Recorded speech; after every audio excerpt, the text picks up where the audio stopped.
relentless in the war. The legions in our hearts, shed waters in our voice. The spirit and the flesh, the emotions that arrest. The cerebral will contest, propelling the unrest. Preachers and bandits with means underhanded. The teachers pedantic and lack understanding. So sweep out the sand with the broom in your hand. Stand up, make we burn Babylon. Guess I can give the world to you, the world to you. But the falling of the curtain is for certain. Be careful where you're lurking, demons searching. The spirit and the women fight the battle within. Guess I can give the world to you, the world to you. But the falling of the curtain is for certain. Be careful where you're lurking, demons searching. The spirit and the women fight the battle within.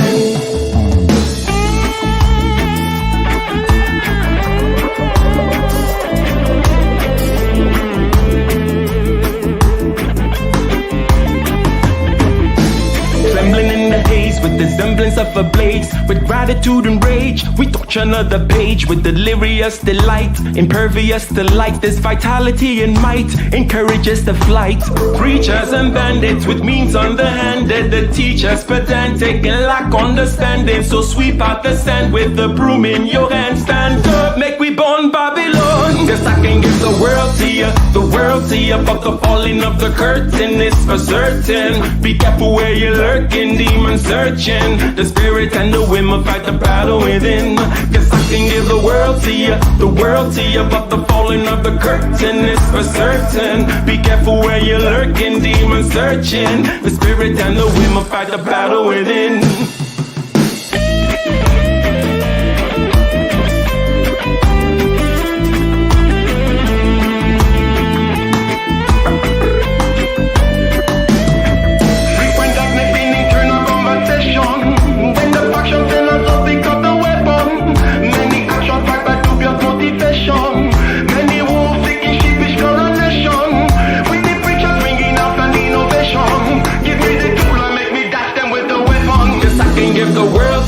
The world to you, but the falling of the curtain is for certain. Be careful where you're lurking, demons searching. The spirit and the women fight the battle within.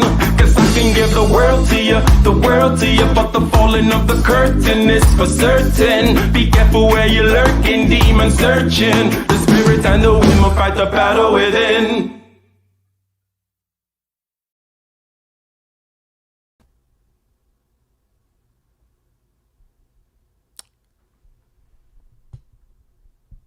$67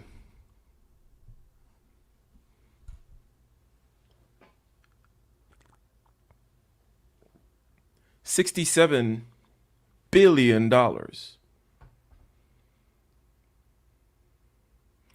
Ladies and gentlemen, $67 billion. $67 billion. The art collection industry is a $67 billion industry, and we're not talking about the music industry yet, right? Oh, no. Well, how many countless other billions of dollars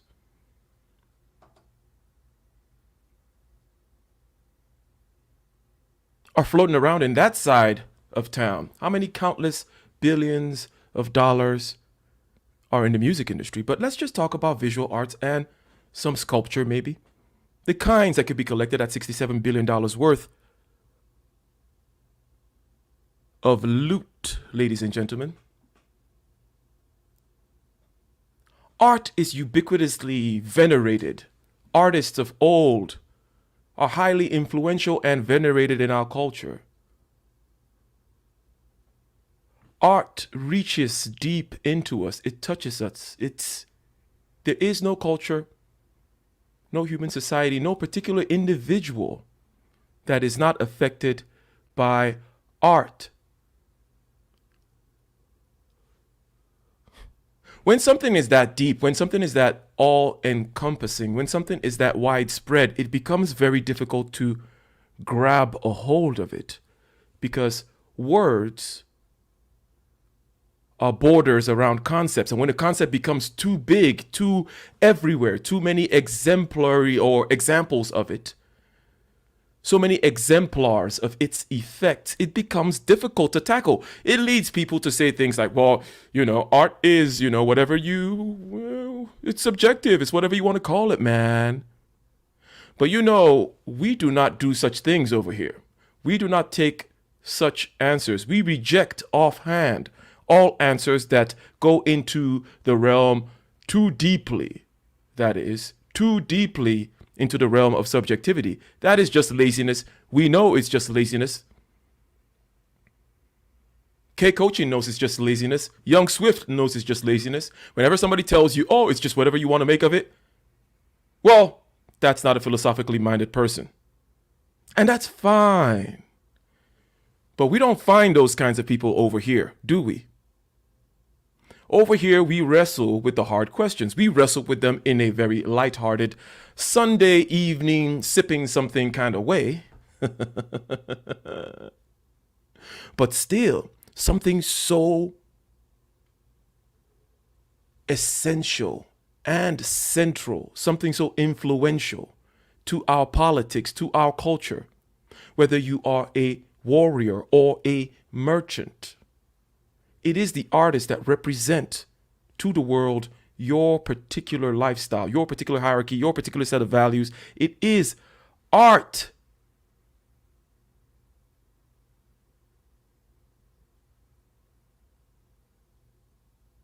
That allows us to share our human collective experience. Art brings us together and art can tear us apart. So the question today is, what is art? Welcome, ladies and gentlemen. Welcome, welcome, welcome to my channel. And over here, we talk about being and doing with a strong emphasis on doing, ladies and gentlemen. And what are we doing today? We are talking about what is art. We are going to break it down on certain levels.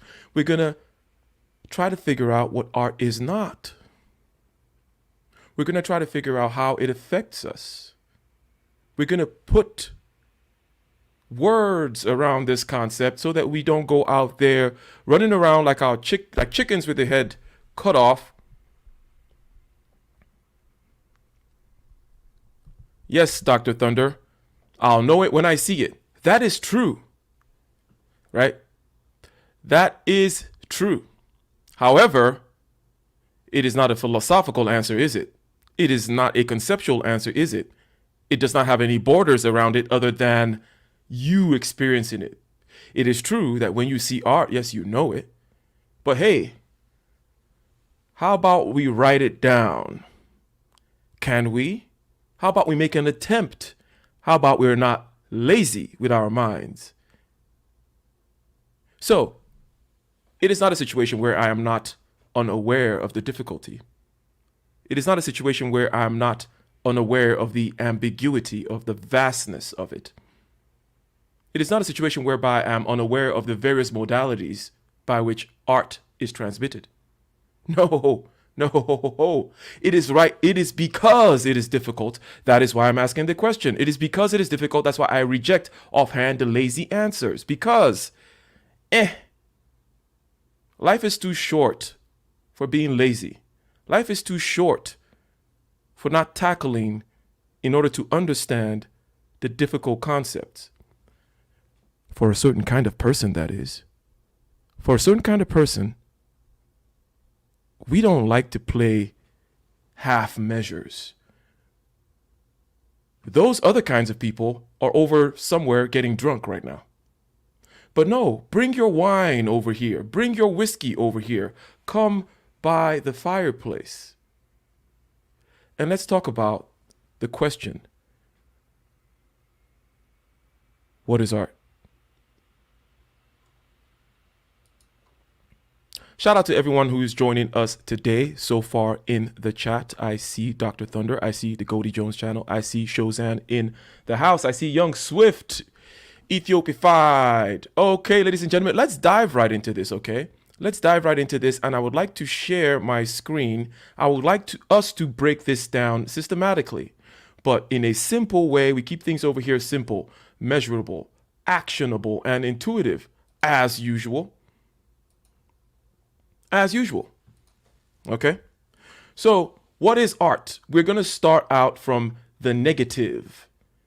We're going to start with the negative. Whenever you have a big concept like what is art or what is God or what is existence, well, it is sometimes easier to go with the process of elimination. Let me get a 1 in the chat if you understand what I'm getting at here. When you have a big concept, complicated, complex, all-encompassing, you may want to start out by asking yourself what it is not, or by comparing it with something else that we can clearly say is different from it.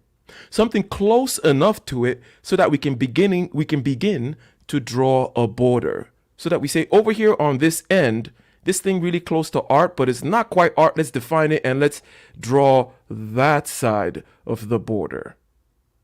Right? There is something that is quite close to art of all kinds. Let's start with the visual arts because that is the one that I think we can have sufficient generality about. And then we will spread out into those that are also visual plus tactile, which will be sculpture. And then we go into music and also the written word. But the visual arts can give us sufficient generality as a starting point to be able to distinguish the realms, ladies and gentlemen. To be able to distinguish the realms. I see 1s in the chat, so we understand. So what is this thing that is close enough to art, but it's not quite art? It is called propaganda, ladies and gentlemen. Do you know what I mean when I say that there is something called propaganda out there? A billboard, for example, versus a painting. Some flyer with some kind of visual on it, with some writing on it, with some slogan on it. The McDonald's arches, okay? It is close enough to art. And I think that's a good place to start to begin to tease things out. Because over here, we don't make the silly mistake of just dropping down to, oh, well, it's whatever you want to call it. Or, okay, well, I know it when I see it and then I walk away. No, that's not good enough. Good mental training is to go to try to grasp the most difficult things. Why? Because I believe that it actually makes your enjoyment of this particularly ubiquitously useful and influential aspect of human life. It actually helps you to enjoy it better, helps you to have a better aesthetic experience of all kinds, but also it is good mental exercise. It is good to have clean, neat categories in your head, similar to what I talked about 2 streams ago when we tackled the topic of hierarchies.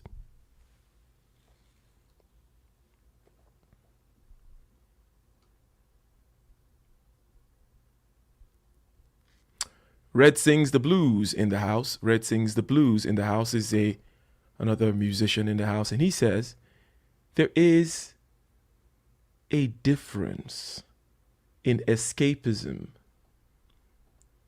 the lost art, and then political art propaganda. Okay? Before we get into it, I'm looking to see the sentiments that are being expressed out here in the chat. Escapism is a lost art because art helped the person escape and use their imagination. You see what begins to happen when you refuse to escape hard questions? You begin to think. How strange, right? How strange that we would actually think. How crazy, right? That we actually try to encapsulate words or concepts, that is, in words. No, Dr. Thunder. Twerking is a lost art.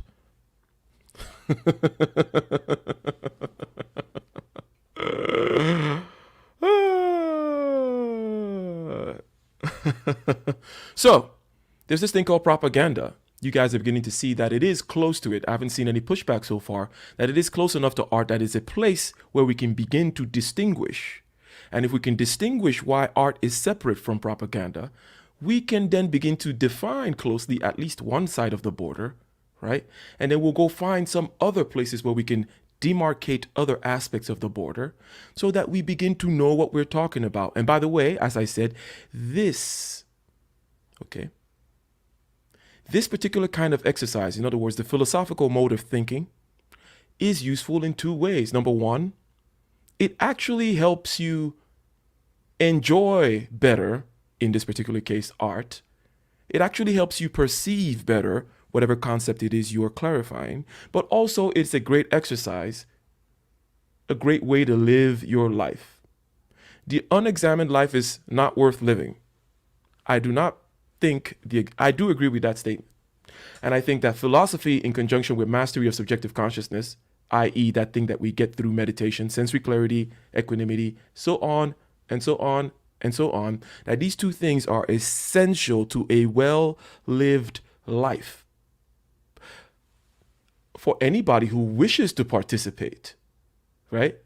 It is not by force. If you want to do something else, you do something else. Now, let me see what else is being said. Shout out to Aaron B in the house. Commandant Lou says, isn't art the act of painting the picture, be it verbally or physically, via painting, sculpting, etc.?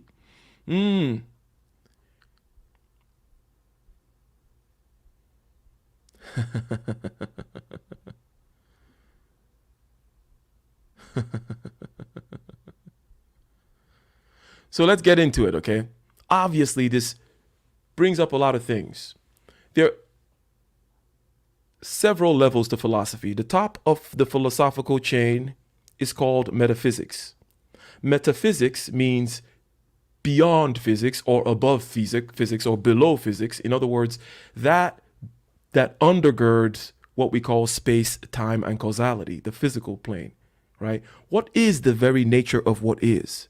Right? That's metaphysics. What is the nature of reality? What undergirds it? What really is it all about? That is the beginning point. And then from there, you go into epistemology, which is how do you know what is? How do we know? What are the acceptable methods of knowing? Okay?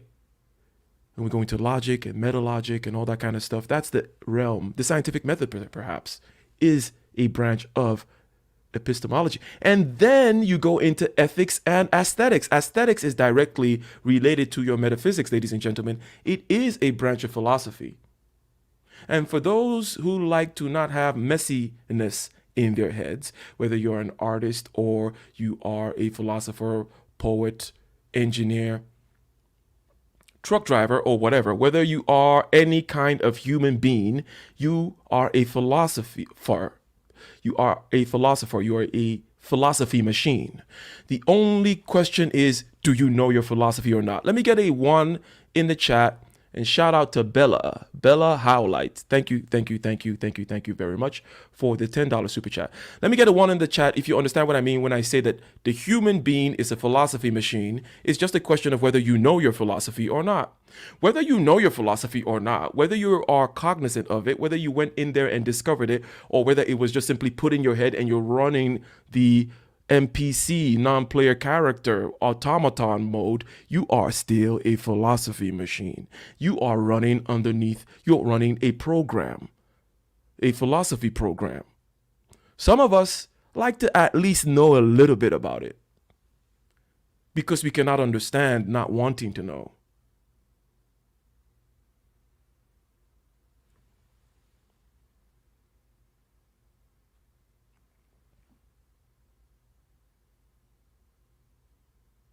So, art versus propaganda.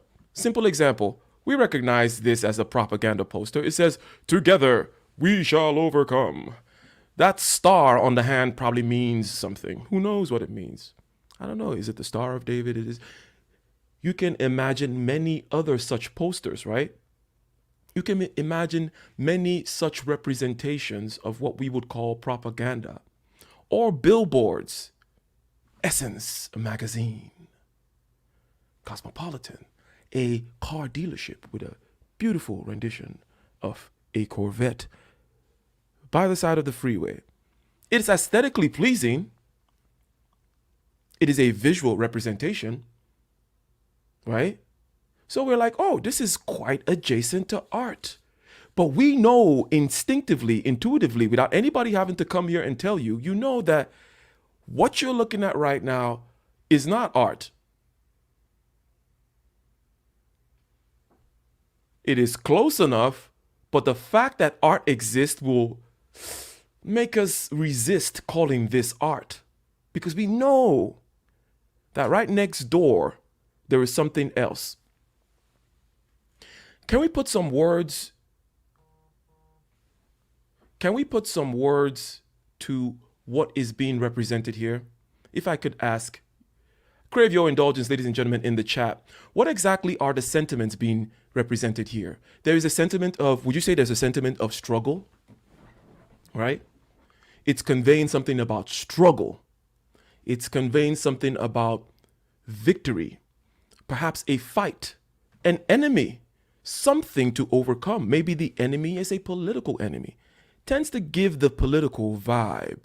That gray kind of desolateness, lack of color about it, gives kind of, there's a political kind of sense to it. It almost looks like a newspapery type of thing, okay? But there is an enemy to overcome. There is a victory to be had through struggle. The fist represents firmness, right? Determination, okay? So there are these things that come to mind as being represented here in this propaganda piece. Again, remember the words that you come up with in your mind is what I'm trying to do here. There are words that you're going to come up with in your mind. The communist fist, yes, I know. Yes, I know. Yes, I know. But there is struggle. There is an enemy. There will be overcoming of the obstacle. There is a sense of perseverance.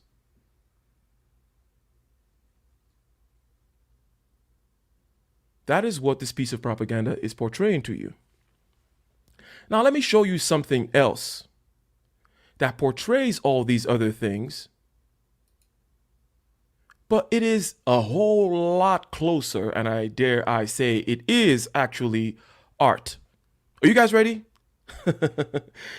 Are you guys ready to see something that portrays everything I just said? Okay? Everything that don't mind what I said, okay? Everything that you said, everything that you agreed with me, okay? You agree with me, right? Let me get a 1 in the chat, because we need to move along here, because we need to go step by step.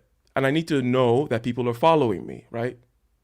Otherwise, I may be miscommunicating.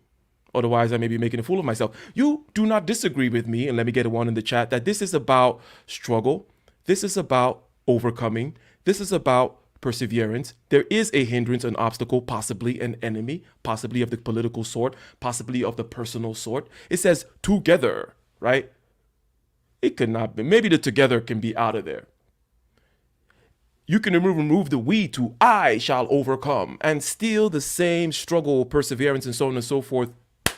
I see 1s in the chat. So we are going together. Now you guys are ready to see what is right next door. Okay, hopping over the fence from the Propagandaville to Artville. From Propagandaville to Artville, do you see the picture? Do you see the picture on the right? And do you remember the words with which we expressed the sentiments being displayed on the propaganda piece on the left? Do you sense perseverance? Do you sense overcoming? Do you sense an obstacle? Do you sense struggle?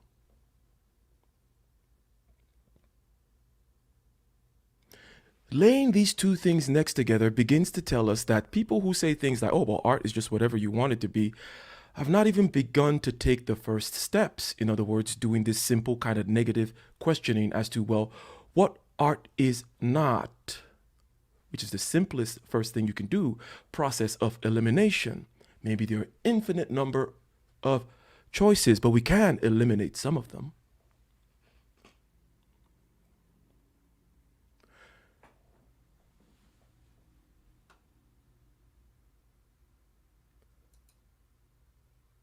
If you sense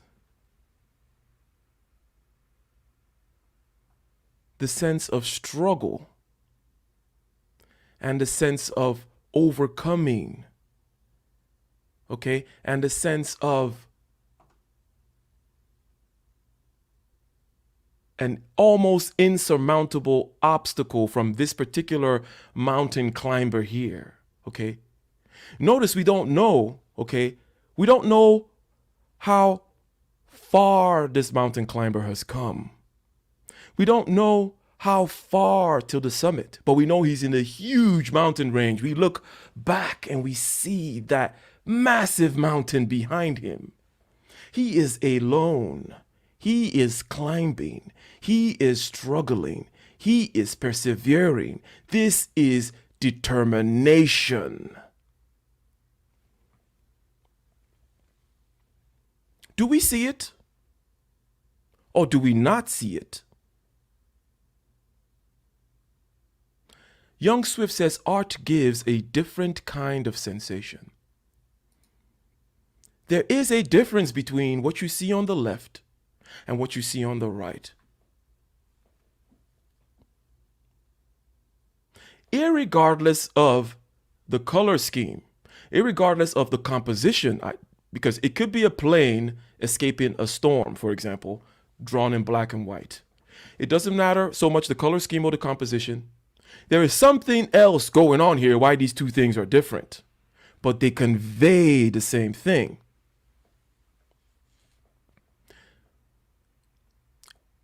Ethiopified says she does not see it. What do you see on the right? What do you see about the mountain climber? What comes to mind when you view that image?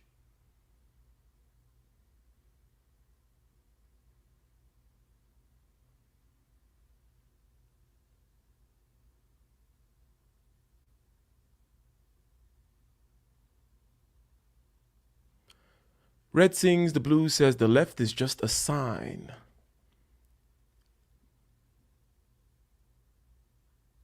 But the right goes deeper into your soul, doesn't it? We're going to use artsy and flowery language to begin with. We are here just exploring the fact that there is something that you feel that is different from the left to the right. Just a mountain climber. Very interesting.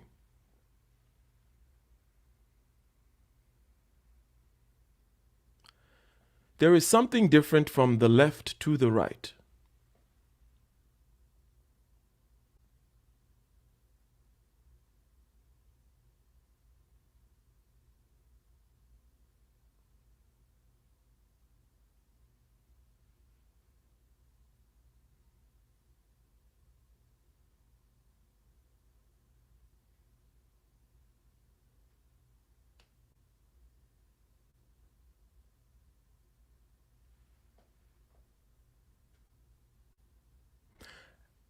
And we're trying to put into words exactly the difference that we see. And generally speaking, you will have outliers for whom perhaps music might be their own particular way of grasping the difference in art. The visual arts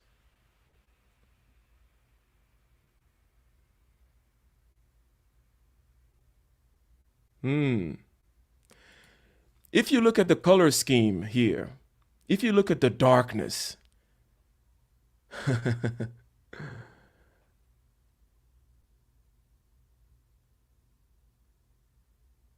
going now to the granular level, which I did not want to go down to. If you look at the clouds, there is a definite connotation of not fun. But you could still see it that way. And even if it were fun, unless you are a very skilled mountain climber for whom you could do this with your eyes closed, you know that this is a very tough endeavor with a very big obstacle. In other words, the words that we use on the left: obstacle to be overcome, a struggle, perseverance,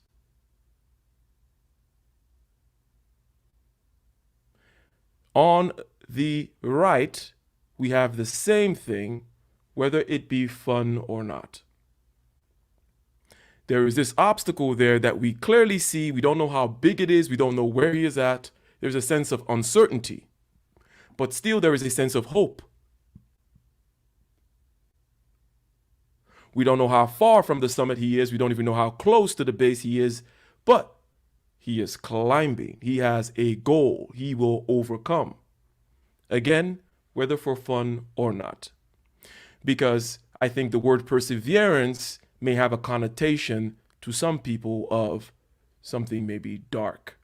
But no, this is a struggle regardless whether you're running in the Olympics and you're not at any threat of getting shot or anything. It is still perseverance. It is still the overcoming of an obstacle.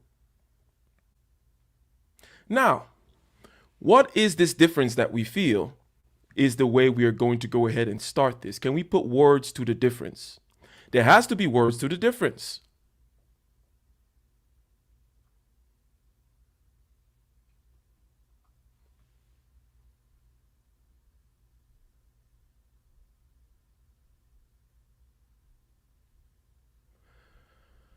Big Mad says it almost seems like he's trying to beat the sun. Okay, you see the sun rising?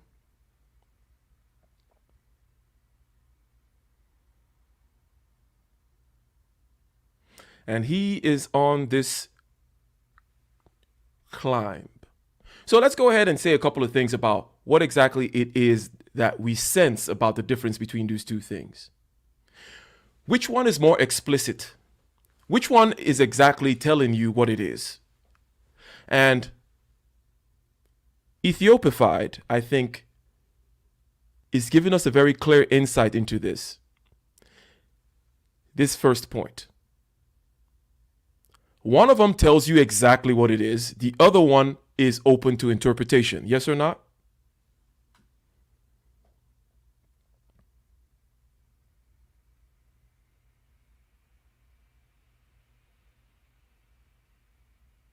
One says, hey, we shall overcome. Here's the fist. Here's the sign. Yeah, okay, communism. Okay, done. Bye. Not very deep. It doesn't go deep into your soul. The other one doesn't tell you. It doesn't say communism, capitalism. It doesn't say anything about what's being overcome here, but it gives you a picture of a big task. This does not look like an easy mountain to climb. Notice he doesn't have any equipment either. And it is a painting as opposed to being a picture. We view paintings differently from pictures because paintings are intentional. Somebody decided to compose this way. So we know that there is agency behind it, that there is somebody, some consciousness conveying something. But what is being conveyed? It doesn't tell you. It's not a billboard that says, hey, buy Mercedes or BMW or Essence Magazine or whatever.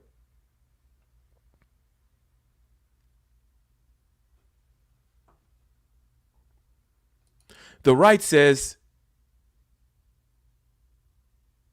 insert your challenge here. What is your challenge? What are you trying to overcome? What is hard right now for you? What is analogous to this big mountain range that you have to climb? Not so certain how far to the top you are. What is it? Art is not explicit. Or shall we say, the difference between this border here. On the left side, where we have propaganda, people tell you exactly what it is about. On the right side, where we have art, it is left to the interpretation of the consumer.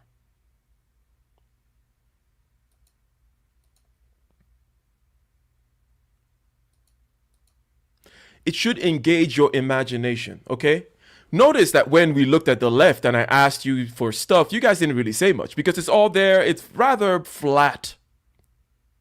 But notice the variation all the way from Ethiopified saying, I just see someone climbing a mountain, could be for fun, all the way through to he is trying to beat the sun to the summit.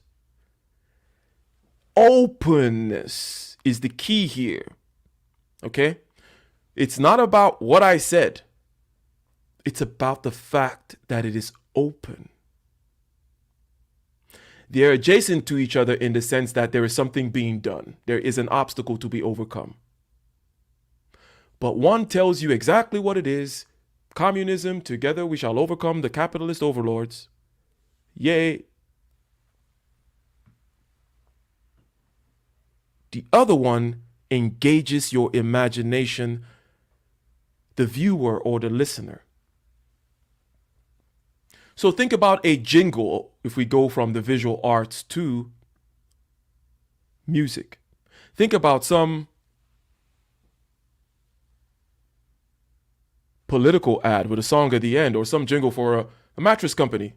Banner mattress for the rest of your life. Ba, ba, da, ba. Whatever the hell it is, right? Versus a deep song, well written, well crafted, that doesn't exactly tell you what it's about, but it is about some deep groaning of the spirit or something like that, that you can continue to listen over and over and over again and get a different thing every time. This is not an easy topic to encapsulate, obviously. And that is why I am going back and forth a lot with the audience participation to demonstrate what we're doing here.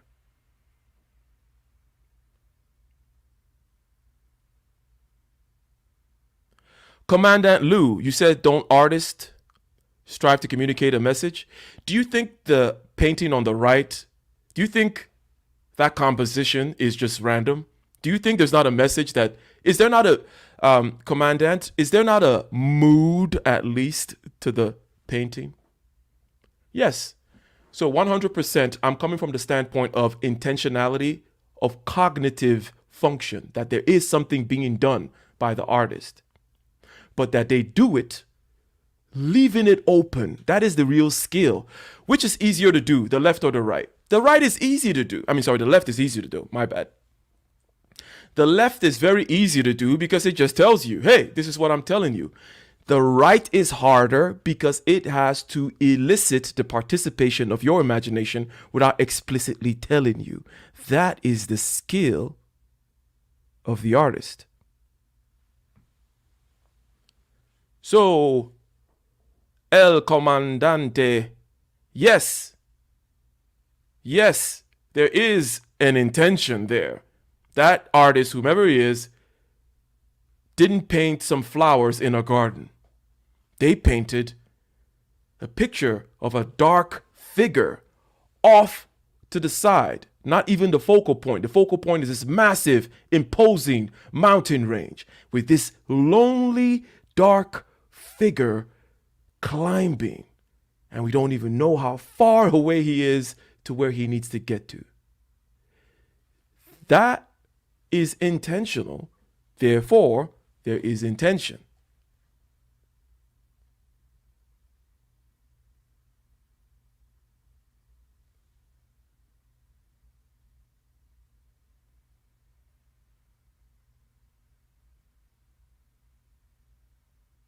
Yes. No one knows what it means, but it's provocative. It gets the people going. And it tends to get them going in a certain direction with some outliers. But generally speaking, people will see a big obstacle. A big obstacle for this one lonely individual to overcome, regardless of whether they're a master mountain climber, because that could be your point of view where you're like, yes, I like to take on challenges, right? Because he doesn't look like he doesn't know what he's doing. He wouldn't have come this far because it seems like he's a little bit a ways up at least. This is a masterful person. At least they have some courage. Who knows why they're climbing, but this is someone of some substance here.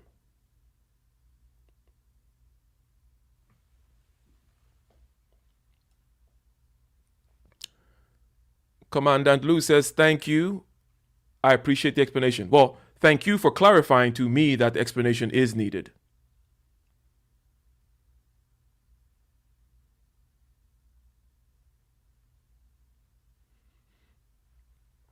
Ethiopified. On the left, we are overcoming something imposed on us. On the right, it is already there. And the person chose the challenge. Yes, another very interesting insight. So point being, you can take this particular art piece and you could go far with it, much farther than that little surface level propaganda. In other words, propaganda, what art is not is that it is not surface level. What art is not is that it is not explicit. What art is not is that it is not without the eliciting of the participation of your imagination.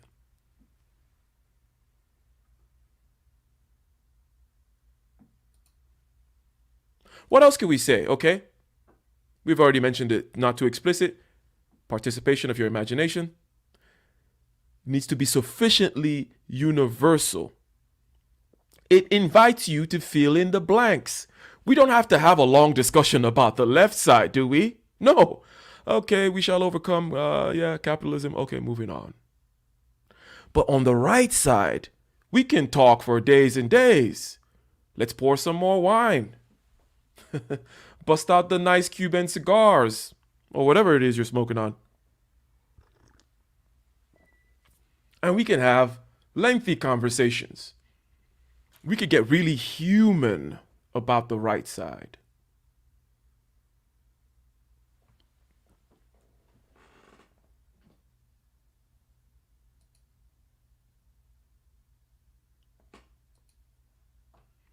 You have to fill in the blanks. Something else about art is that art is something that you can come in year after year after year, and you're going to get something different from it. Adventure. I like that. And here's another thing. It tells you a lot about the person who's looking at it.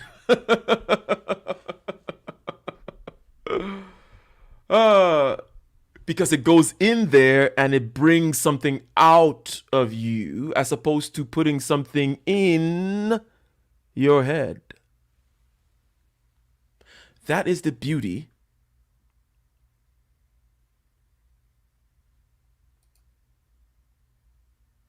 Omega Dreads Gaming Channel says, an expertise I am very well adept at. First of all, thank you very much for the $4.99 super chat. I'm assuming you're artist or master propagandist of some kind. But basically, art can tell you a lot about the person viewing the art because they're going to tell you what's in them. They're going to tell you what really appeals to them, at least about the subject matter. It is almost a Rorschach test or the ink blot. Shout out to Soul Provider Speaks in the house. Salute to you.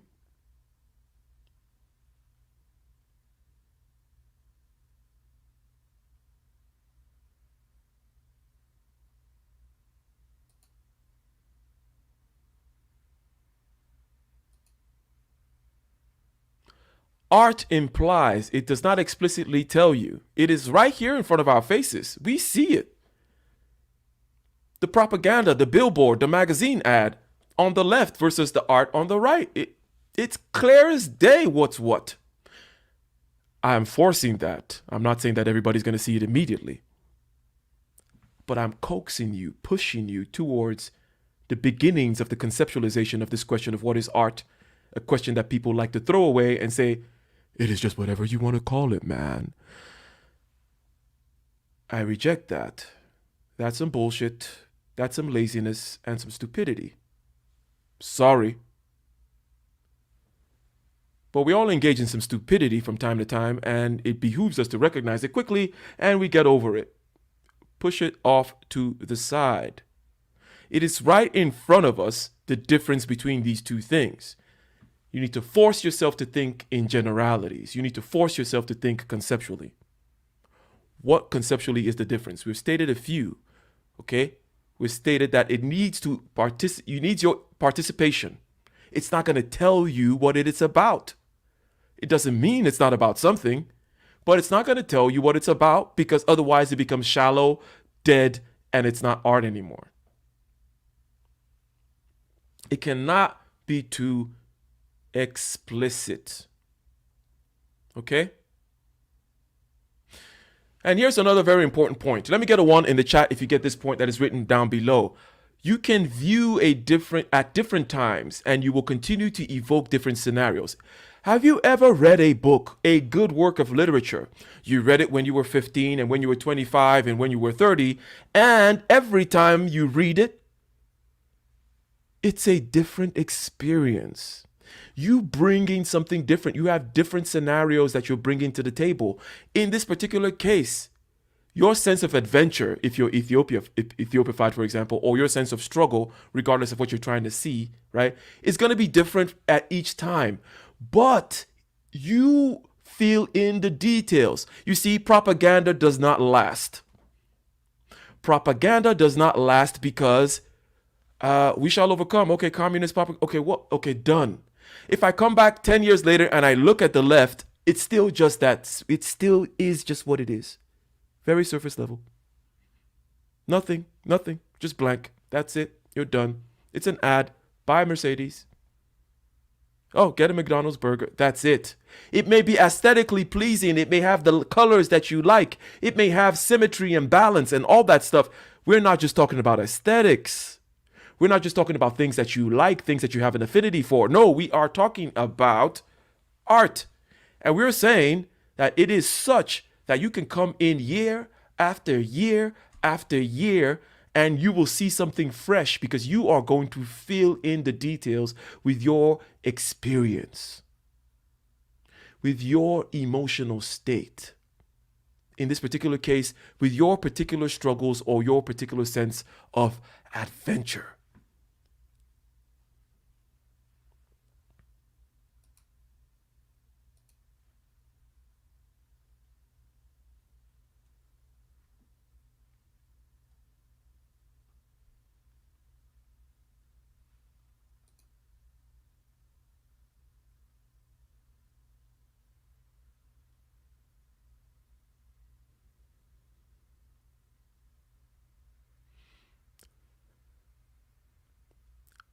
Tattoo regret. And Audra says, yep, that kind of book is a rare treat. Dune. Okay, Dune is my favorite example. Okay, so a piece of propaganda in the written word realm, right, will be the opposite to Dune for Audra. So maybe some magazine article talking about something that even is related to the subject matter, the plot line, and the character kinds in this book that Audra is referring to. But when you pick up that magazine article or that newspaper article a year from now, it's stale. It's the same, just dry details. It does not elicit the participation of the audience by keeping things sufficiently universal, vague, and implicit as opposed to explicit. Are we getting this very first this first line of demarcation really is about implicitness versus explicitness. Art doesn't tell you exactly what you should be getting from it. And that is the very skill of the artist. It is hard to pull emotions out of people. I know, I do it. I write songs. And I do other artistic things as well. It is easy to just write an essay telling people what you're going to say, but to write poetry that rather has them imagine things, whereby year after year after year, they're going to imagine something different based on their life experience. That is hard. So art is not free and loose. It is tough work.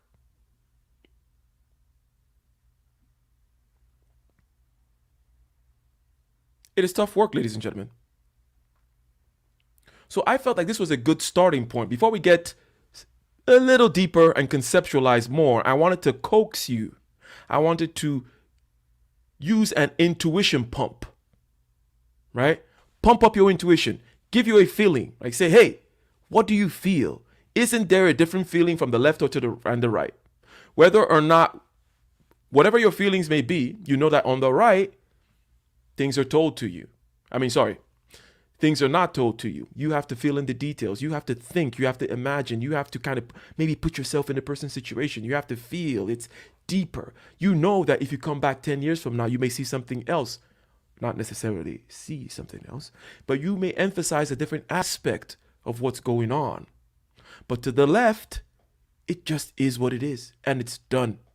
And many people create propaganda pieces, and they think it's art. They make silly songs telling you exactly what they're saying, and on some ridiculous beat. They write stupid poetry. They paint stupid paintings. Similar to the stuff on the left. They may not put writings on it. Sometimes they actually even put writings on it. And it's explicit. It does not evoke anything from you. It does not move you, in other words. And the difference here is, again, explicitness versus implicitness. The eliciting of the participation of the imagination of the viewer, leaving it open to the interpretation of the consumer. That is the key aspect here. Now let's take it one step deeper. If we are following so far.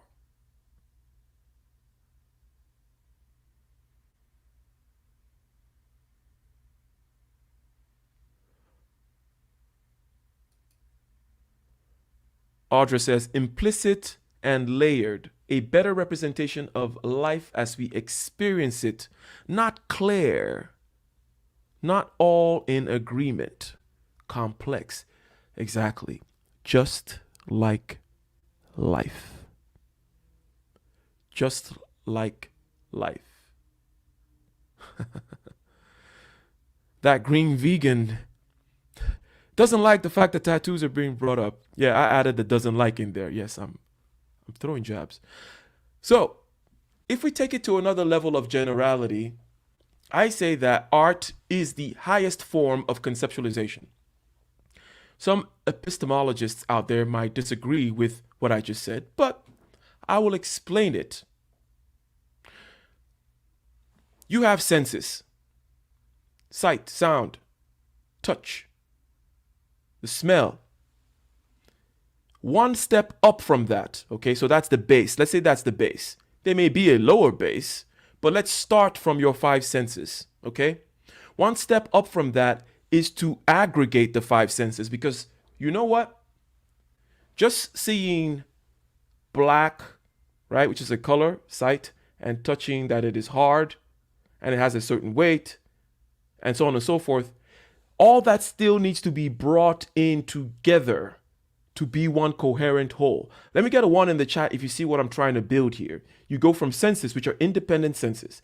This thing is black, which is independent from the fact that it is hard, because it could be black and soft, right? But it is black, one data point. It is hard, one data point. It is round, another data point, right? But there is a level of conceptualization done by your mind automatically, that's why you don't think about it, to aggregate all these different perceptions, bring it into one thing. Boom. And then we take it a step up from there and we say it is a cup. A word is a border around a concept. A word is a border around a concept. So we go from senses, independent, touch, black, round, blah, blah, blah. We put it together. It is one thing. We call the thing a cup. We put a word around that concept. What we're trying to do is we're trying to make our lives easier. We don't want to keep on going around having to see, smell, touch, blah, blah, because just imagine you going around and everything is just random sight, sound, touch, this, that, and the other. No concepts, no words that you put borders around, no aggregation. So what we're talking about is levels of aggregation, okay? You have independent senses, they're aggregated into a whole, okay? And you take that whole and then you put a border around it with a word, okay? So now you can just turn around and be like, cup, and you move on. It's a way of making things easier. And then you conceptualize even further and higher, and you create this whole thing. A dinner party is a concept, for example, and you know what to expect in a dinner party. There's going to be cups there, this there, that there, the other there, people there. Okay, dinner party.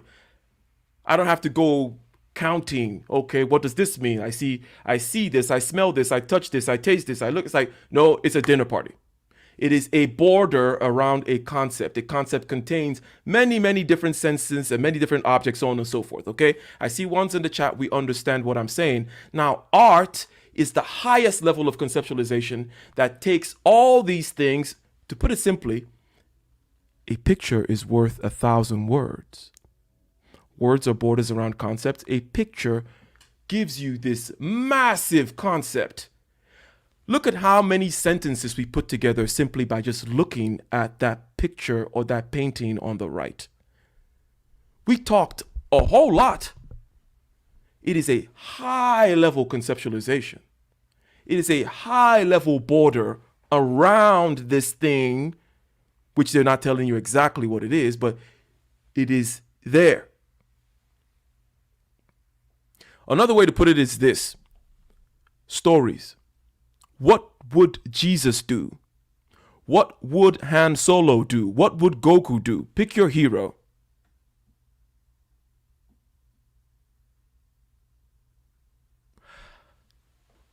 It is an immensely powerful shorthand to talk about the ethical stances of Jesus. I need to tell you this whole story. Okay, we're looking at that now as a work of art. And then it is this massive, big level conceptualization such that now I can convey it. If I just told you, what would Jesus do? I've told you over like 10,000 words already. Do you get what I'm saying, ladies and gentlemen? Are we being clear here? Especially with this Jesus example. Especially with this, because I now moved it to like the written word or the story or the play. Whether it be a picture worth 1,000 words, which we just expressed and saw, which is different, by the way, from the left, different from that propaganda piece.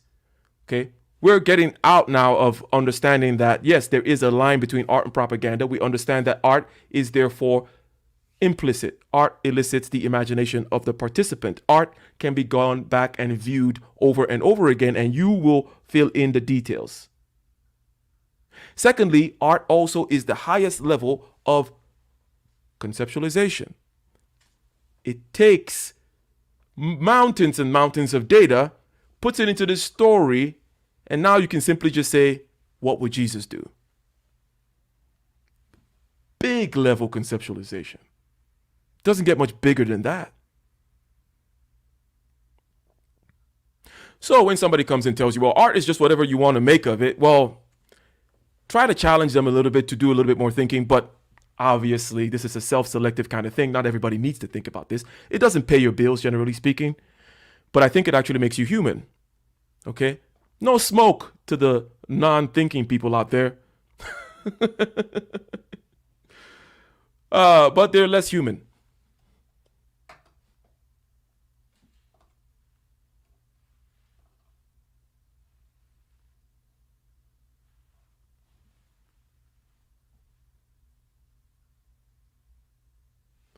No smoke.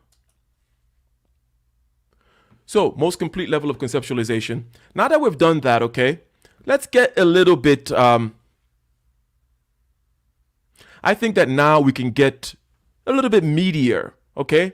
We're still having a glass of wine on Sunday evening, ladies and gentlemen. Don't take it to heart. It's not a class on metaphysics and epistemology.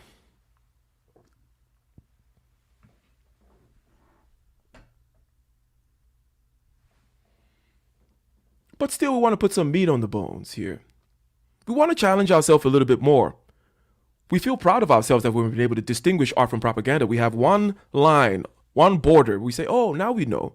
We know that difference. We know when someone is telling me exactly, it's not so much art, but when somebody asks me to participate, when somebody says, what do you see?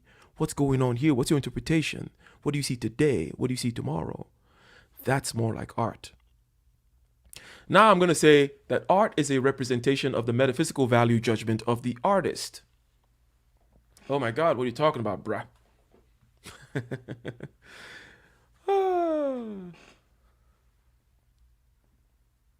So we already agree that it is a very big level conceptualization. So we know that it is not some kind of a, woo, whatever you feel about it. Oh, I'm just going to do this. I'm going to, whatever, just going with the flow, man. Just because the hippie type is associated with artists does not mean that they're artists. In a hippie commune, in an artsy-fartsy commune of 1,000 people, there's usually about one artist.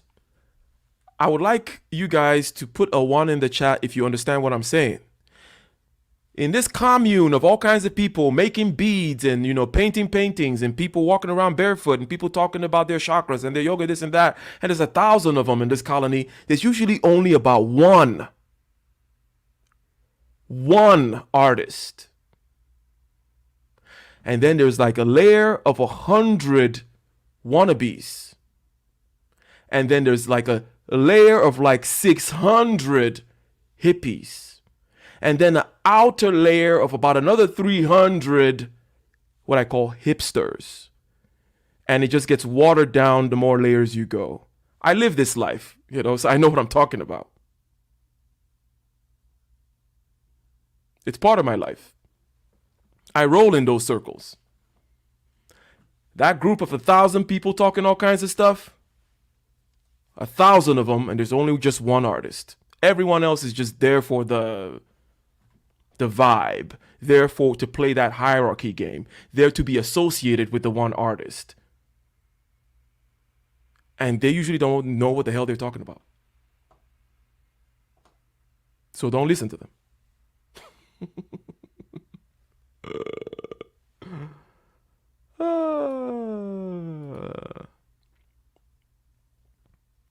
Yes. We like to keep it real over here, okay? We like to keep it real over here. We don't hide. We don't hide from the truth. It is what it is. I mean, it's nothing major anyways.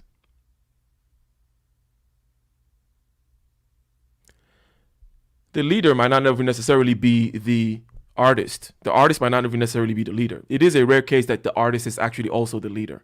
But there's usually one true creative there that is actually doing something. The rest are just meh. Okay?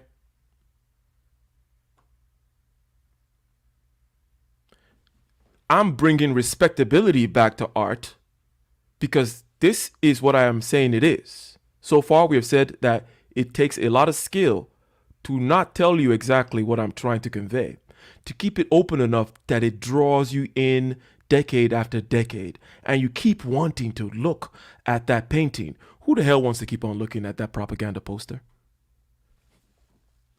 Right? Who wants to keep on looking at the propaganda poster? But if you pick your painting, a favorite painting that conjures out of you the same kinds of sentiments,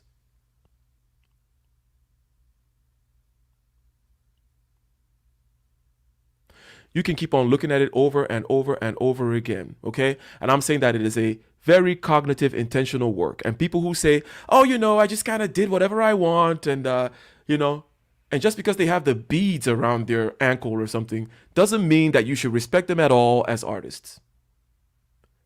No. Oh, and then they'll start to talk about their rights to be respected as persons. I don't care. Yes, they're human beings. Yeah, sure, they can do whatever the hell they want. But don't come... Yes, you know what? F the algorithm. Don't come fucking up my art with your hippie horse shit.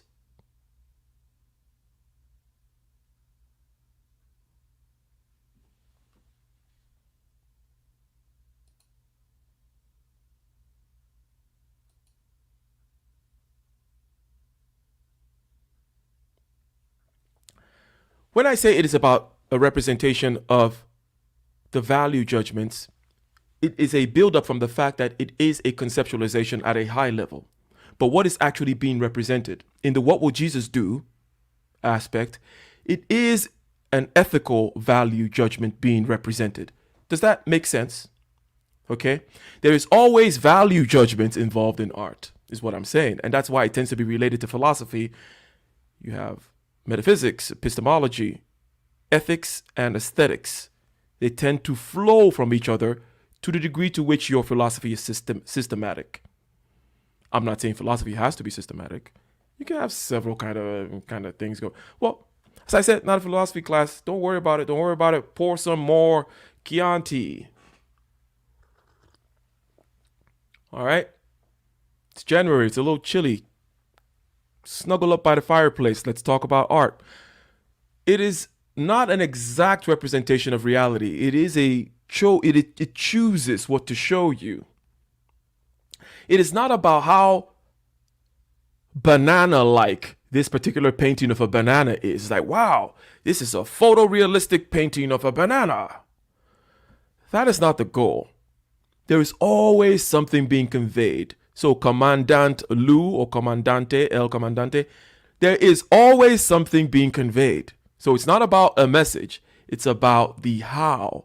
It's about how open it is. It's about how deep it is, how vast it is. It is the highest level of conceptualization. So on the Jesus level, as I said, the Jesus Christ level, what would Jesus do level, it is an ethical value judgment being represented there, all encapsulated. Or, pick your character, Han Solo or whatever, and you say, whatever your hero is, whatever particular mythological character. No offense.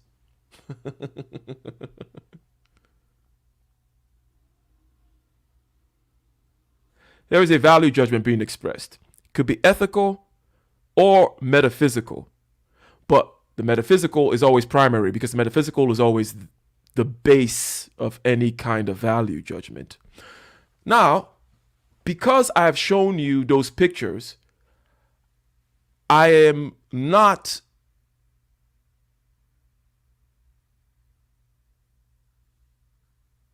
under the impression that everyone here has studied philosophy or is a student of these kinds of things.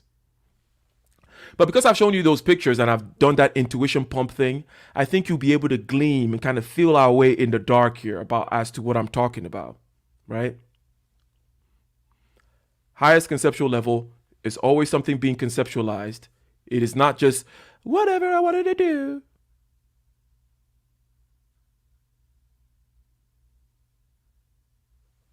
And it is not about exact representation of reality. You choose what you put there. You choose what you put there. One example I like to use is this. Imagine a painting of a beautiful woman.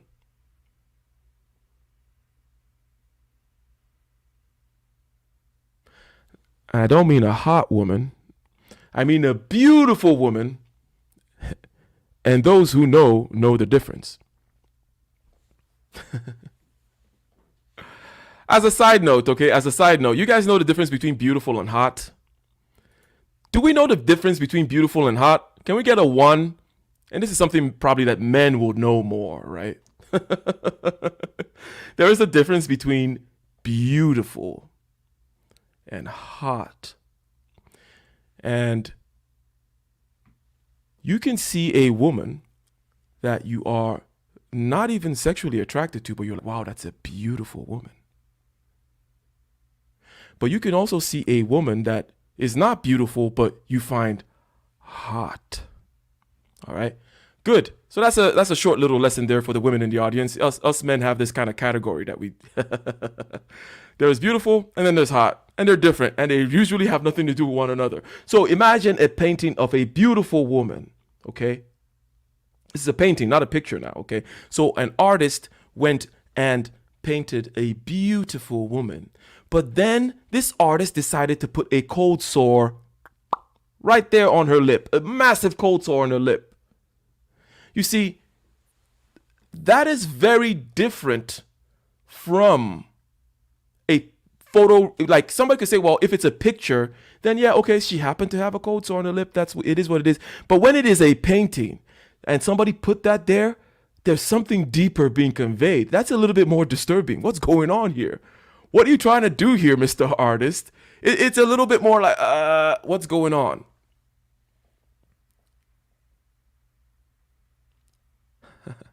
Well, D is still confused as to perhaps the difference between hot and beautiful. Do some research. But basically, you can imagine almost like a 60-year-old woman. I'm talking as a man now. Okay. A man can imagine this 60-year-old woman, that he doesn't want to have anything sexual to do with. But she is beautiful.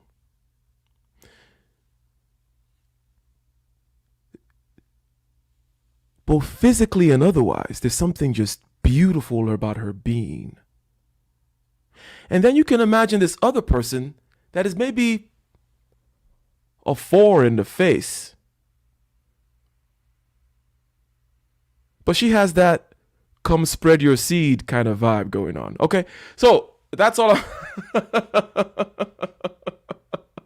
Okay, that is the difference. Okay, that is the difference. And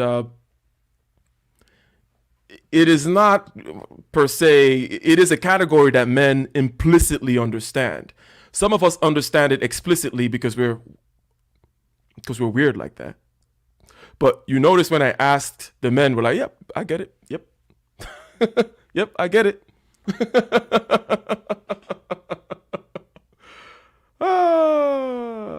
So point being here,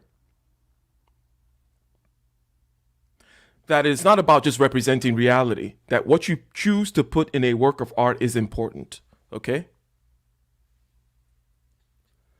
Yeah, you guys asked, right? You guys asked, so I had to say it. But, we're having a philosophical conversation, and in a philosophical conversation, we need to be clear about these, like, that's the whole thing about categories and explicit knowledge that I keep talking about. Like, some people just live their lives not knowing what's running them, not knowing the program that's running them. Some of us like to know exactly the program that's running us. And we know, oh yes, we know, we have categories for everything. For the most subtle things, we have our eyes very, very wide open. So let me see here. I think I missed some super chats. Hey, $2 for the flow focus. Thank you very much for the $2 super chat. And we also have over here Aces and the Arts. Oh, how apropos to the topic today. He says, I'm truly learning a lot, big brother. Thank you for sharing. Well, I struggle with, and I appreciate this, okay? I really appreciate the fact that you guys find this useful, because I usually struggle with deciding whether or not to do these kinds of things, okay? Like, what is art? When I go in there and start talking about art, like, do people want to even hear this crap? Like, do people get it?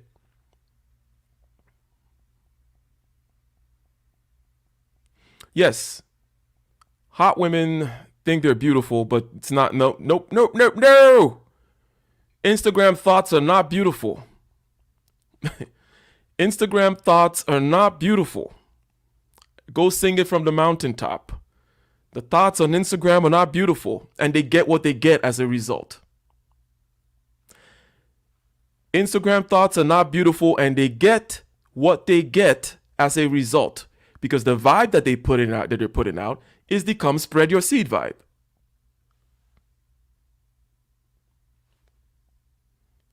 Men just know this.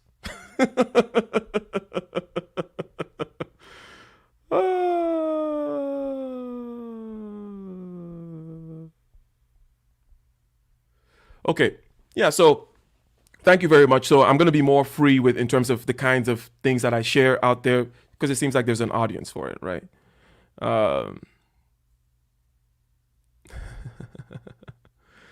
There is an audience for it. And then maybe one day, okay, so you know what? D, and to the ladies in the chat, and also some men in the chat who like to get maybe more explicit about stuff like this.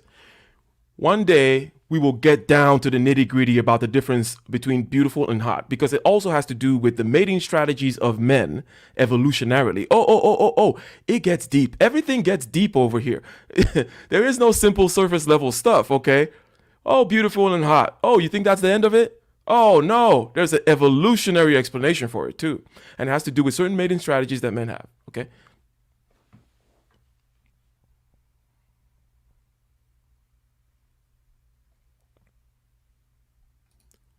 Shout out, shout out, shout out.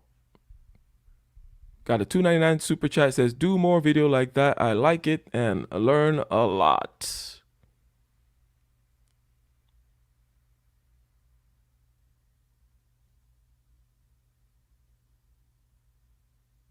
I think Felicia is catching on. Well, Felicia's a writer. She knows all these things.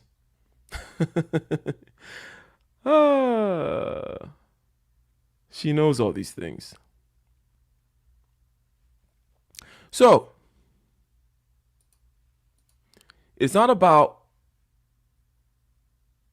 just a picture of a woman. Okay, well, also she happened to have a cold sore. When you put a cold sore on the lip, it means something. Okay, you're going somewhere with this, and it means something, and it's something for us to give us pause and think about. Okay, you have to choose the things that you place and leave. Pardon the typo. Things that you choose to place and you leave out. Okay, there is meaning. There is a deeper meaning. Okay, let's go back here. There is a message being conveyed on the left, but it is not the kind of message that we will call meaningful. On the right, and again, we could find more meaningful, more thought-provoking, emotion-evoking pieces of art. But it is definitely more meaningful than the propaganda. And meaning is key, okay? So people who produce art and tell you they don't know what it means or they don't know what they were doing are one of those other people in this hippie commune of 1,000 people. They're not the one artist that is there. Because the artist is more of a mastermind than people give him credit for. I think artists and artistry has been denigrated, and partly due to the commercialization. So popular art, popular music, the industry that surrounds it bastardizes it so much. And also the need for people to play in that hierarchy game, the need for people to be seen as artists. Watch 2 streams ago, we talked about the different hierarchies.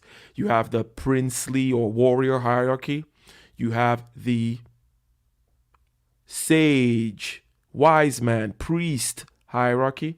And then you have the artist hierarchy. You also have the merchant hierarchy. So people want to be seen in that artist hierarchy because, look, it's easy to fake certain hierarchies, like the priestly ones these days and the artist ones these days. You can't fake having $1 million in the bank and having made that money for a while. Okay, in other words, you cannot fake the merchant class type hierarchy. The Kevin Samuels high value man. That's hard to fake, okay?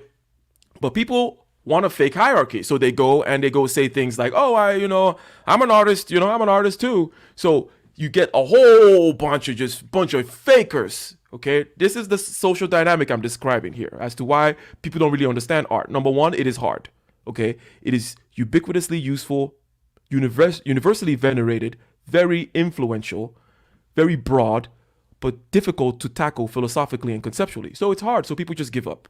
Secondly, there's just a massive community of phony people around it. As I said, for every 1,000 people collection of hippies or whatever, there's one artist. Okay? Only one. I believe that's 0.1%, right? For our quants out there. 0.1%. Yeah, so there's a lot of fakery going on in that regard. Shout out to Qbert Raim or Qbert Raim. He says, keep up the great work. Happy New Year. # support black men.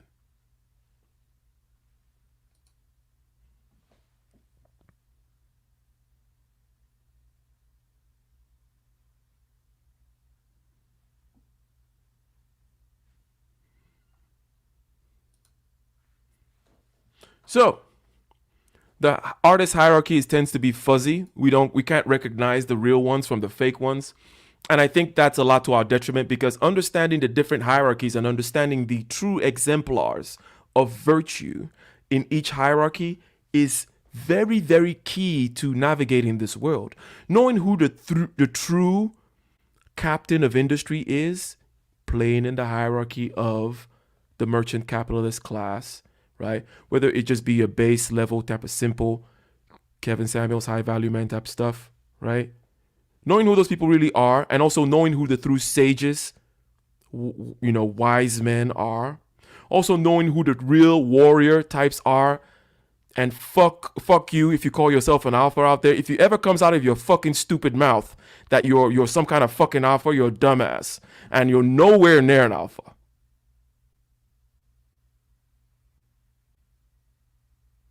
Likewise, knowing the true artist, which is the hardest one to know because there's just so many fakers, knowing all these things is key, because we need to know which particular hierarchies we are participating in, and we need to be able to order these hierarchies for ourselves.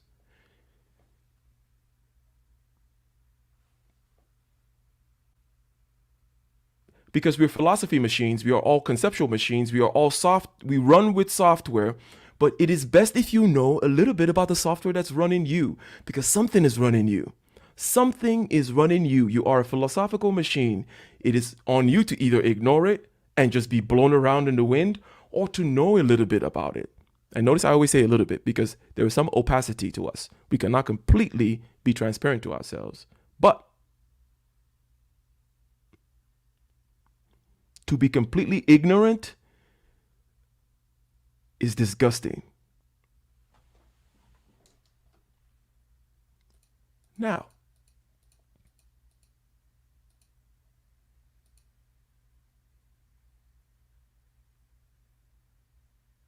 there's some kind of recognition that we have in art. There's something that we see. And now we're going to be using our imaginations, because I didn't want to make this some kind of a visual representation of just going through and so on and so forth. And I didn't want this to be too long either. Okay. It's not that kind of topic. We're taking it easy. It's Sunday. We got to go to work tomorrow. Some of us, that is. But some of us are always working. Some of us are always working 24/7, 16 hours a day. Yes, we're crazy like that. We're crazy about the bag. But we're taking it easy. We are sipping some wine, pull out the nice cigars from the humidor.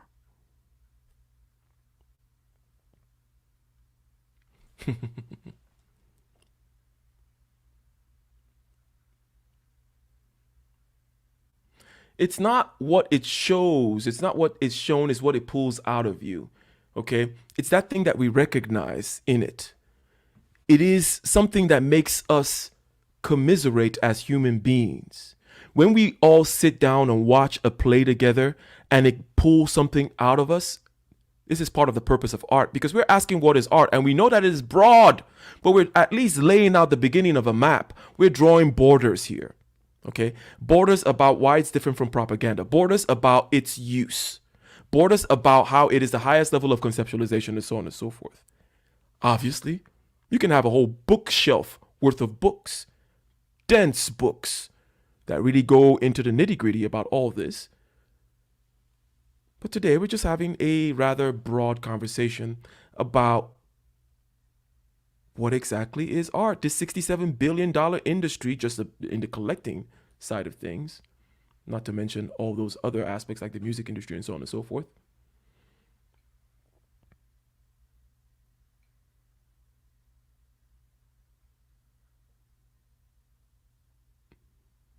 Sigma. Sigma male, omega male.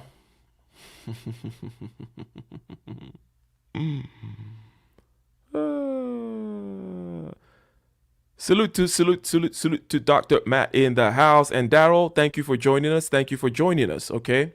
We're talking about what art is. We talked about what art is not. It is not propaganda. Okay. It is not propaganda. Propaganda is surface level. Propaganda is explicit. Propaganda does not elicit the participation of your emotion. Propaganda cannot be viewed time and time and time again and getting anything else from it. Propaganda is not a high level abstraction, highest level of conceptualization that gives you, with one image, one story, a heavy dose of reality, such that you can always refer back to it as this big handbag, if you will.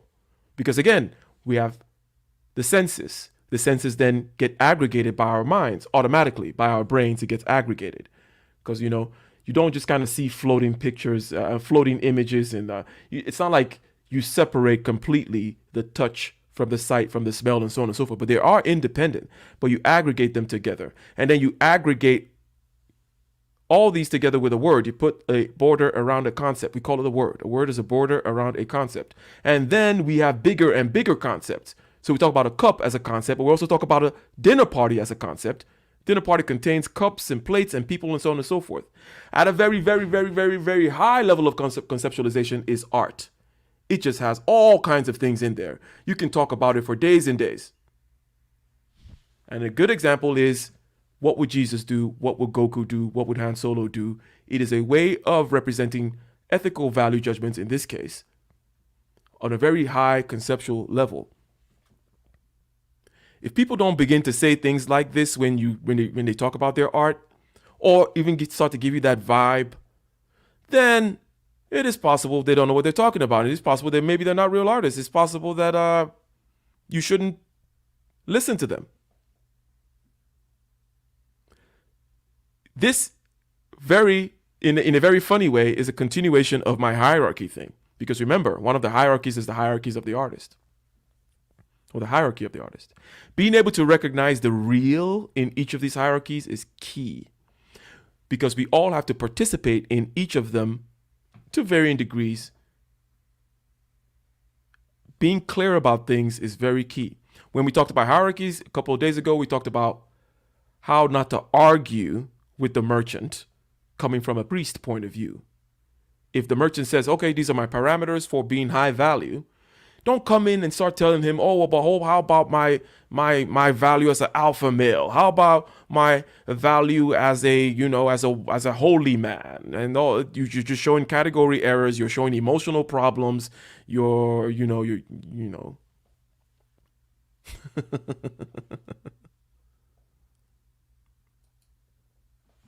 Indeed, ladies and gentlemen. So now we're breaking it down. Okay, as I said, I didn't want this to be too long.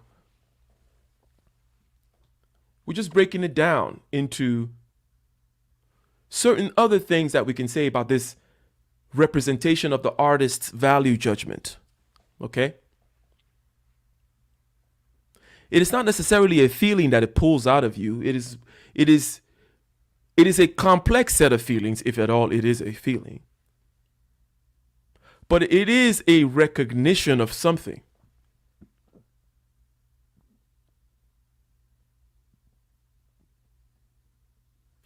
When people go and they see the Mona Lisa, they all recognize something. And a big part of art is bringing us together. Religion and mythology is the highest form of art.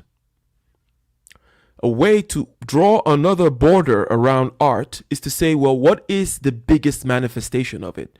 What is the biggest thing that I can see out there? One of the Platonic tricks is, if you're trying to figure out something small, like what a human being is, blow it up into societal level, which is the aggregate, and look at what a society is. What is good in a society? What's bad in a society? How is a society ordered? And then zoom back into yourself and ask, how am I ordered? Because all the different parts of society are in you. Slight tangent there, but another way to ask the question, or to answer the question, to begin to draw out the borders from a negative point of view as to what art is to understand that mythology and religion is the highest form of art. The sacred is the highest form of art. As I mentioned, art is something that brings us together. When you look at that Mona Lisa and you both recognize something, that is a way of recognizing that you both are human.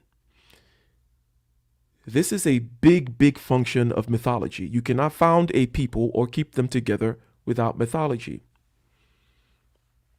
Is this making sense at this point? Can I get a 1 in the chat? Because as I warned you, after we got from the pictures, we're going to get a little bit more abstract. But hey, as KS says, you got your wine and your Xanax. But if you got some wine and some Xanax, then, maybe, you just stay, it's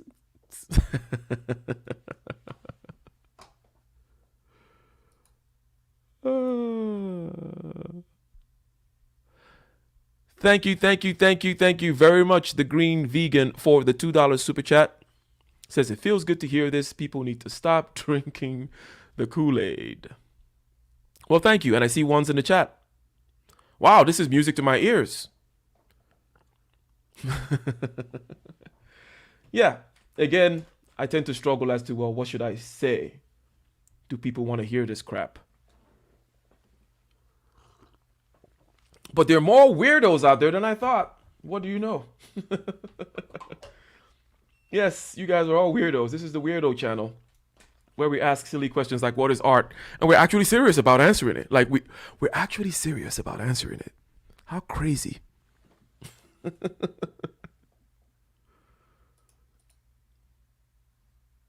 So, in a particular picture, you could recognize rage, recognize elation, recognize something deeply human. The person next to you also recognizes.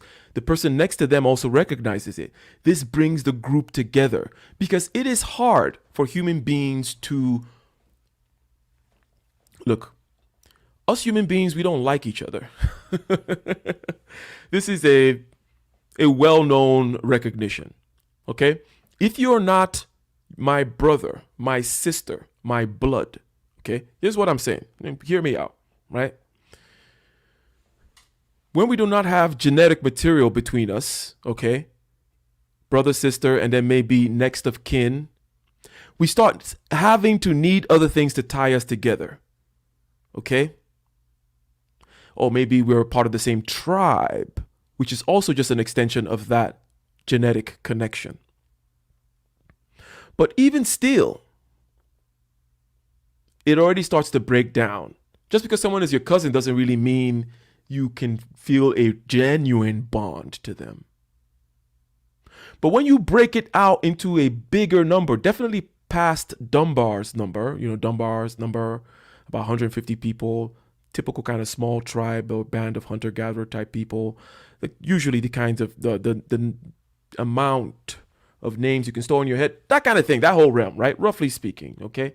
You're going to start needing art to bound them together.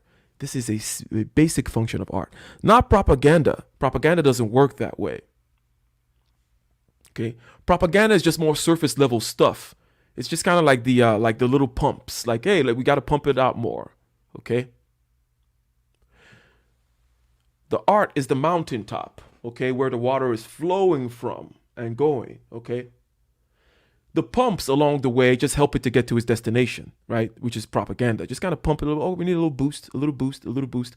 But the mountaintop from which the potential energy of the water is converted to kinetic energy and allow it to flow, that which really binds the people is art. Without genetic material, human beings don't like each other. To love each other for the sake of God, okay? That is an artistic endeavor. There was a time that kind of a statement did not exist, okay? And then people say things like that or do things like that. Enact such statements, create such mythologies, create such rituals, try to bring us together for the sake of God, for the sake of God, mother and apple pie and the American flag, truth, justice, and the American way. These things are all artistic functions, okay? We're asking what is art. We're asking what is art. We recognize it is a big task. So we understand that we can only start by painting out vast lines around the border. Okay? We already know that the line between art and propaganda has to do with being explicit. So now, whenever anything is just kind of explicit, a sign on the wall that says, don't pee in the garbage can, whatever the sign says. That is not art. That's just a simple message. Propaganda is also a simple message of that sort. Shout out to It's Okay to Be Happy. Thank you very much for the $5 super chat. Thank you very much for the $5 super chat. Okay? And by the way, if anyone wants to hop in, feel free to do so as we continue to go down this path. Because as we go down this path, and I don't want to go down it too deeply because it gets too conceptual, blah, blah, blah. And we need to take it in bite-sized chunks. But it is a continuation of my hierarchy thing because I talked about the different hierarchies, why you need to be able to distinguish the hierarchies, why it is a mistake to make these category errors between hierarchies, such that when somebody talks about the merchant class hierarchies, again, as exemplified in this particular space with the high value man conversation, which is immediately recognized as, okay, that's the merchant class hierarchy. It's not about truth and peace or whatever. And it's not about honor and valor. And, it's not the warrior prince. It's not about generals in battle. So you should not go around doing this silly category mistake or doing that other thing about the money happiness fallacy, right? Which we have, I hope, successfully beaten out of our head. In other words, when somebody talks about money, never bring up happiness. It is the worst thing you can do. Okay? It exposes you as having certain emotional hangups about money. You're afraid of money and you're making a huge non sequitur. Somebody is talking about shovels and you start talking about happiness. That's the same thing because money is a tool, just like a shovel. Someone's talking about shovels, you start talking about happiness. Big mistake. You expose yourself as having certain emotional hangups, certain insecurities, and as you're not a very clear thinker. You don't think clearly in categories because these two things have nothing to do with each other. Okay. So then moving on from those hierarchies, we want to talk about one particular hierarchy within which there is a lot of opacity because there's a lot of confusion as to what it is to really be an artist, what it is to really be someone who is into openness and creativity and bending. Okay, bending things to your will.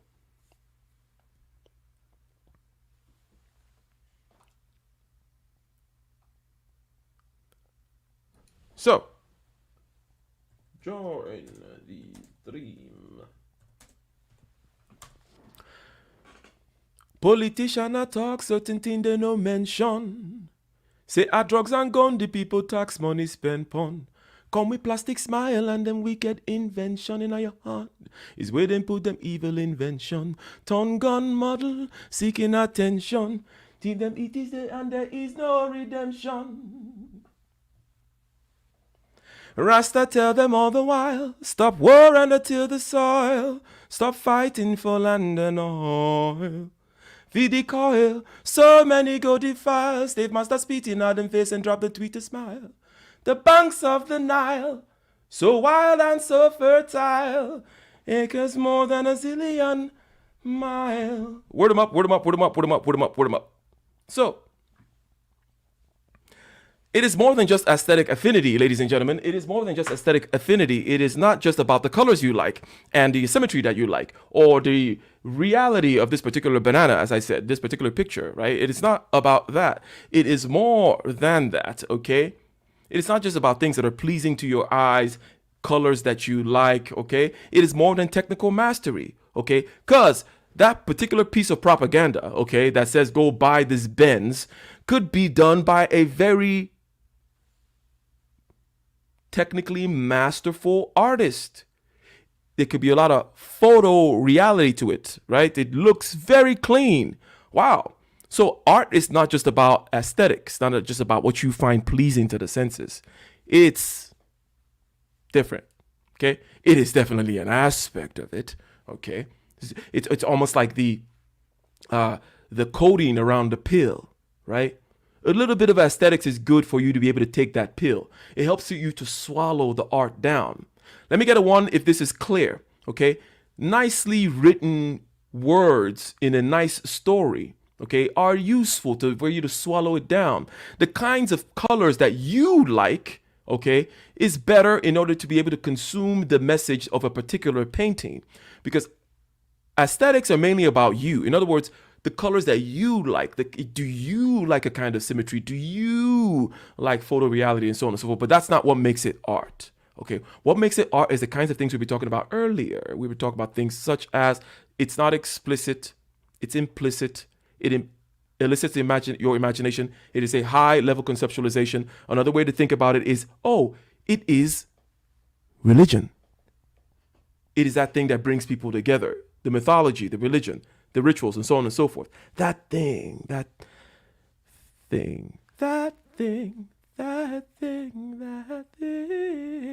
Word 'em up. We have Audra in the house. How's it going, Audra? Hey. Hey. What you got for us? Oh, I'll talk about just about anything. And you already know that I have opinions and like to talk about this subject. So, Okay. Is there any aspect of this, let me see here. I see a painting behind you there. Is there any aspect, what painting is that, or whose painting is that, if you don't mind sharing with us? I'll happily share. Yeah, that's what I've been using as my background. That's actually my reigning masterpiece of stuff that I've painted. It's called Tempest in a Teapot. Is my favorite. Oh, so you're an artist. I am.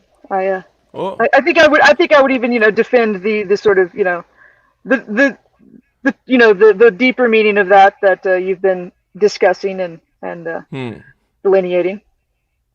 okay. Do you agree with me that in a colony of 1,000 people, there's probably just one artist there?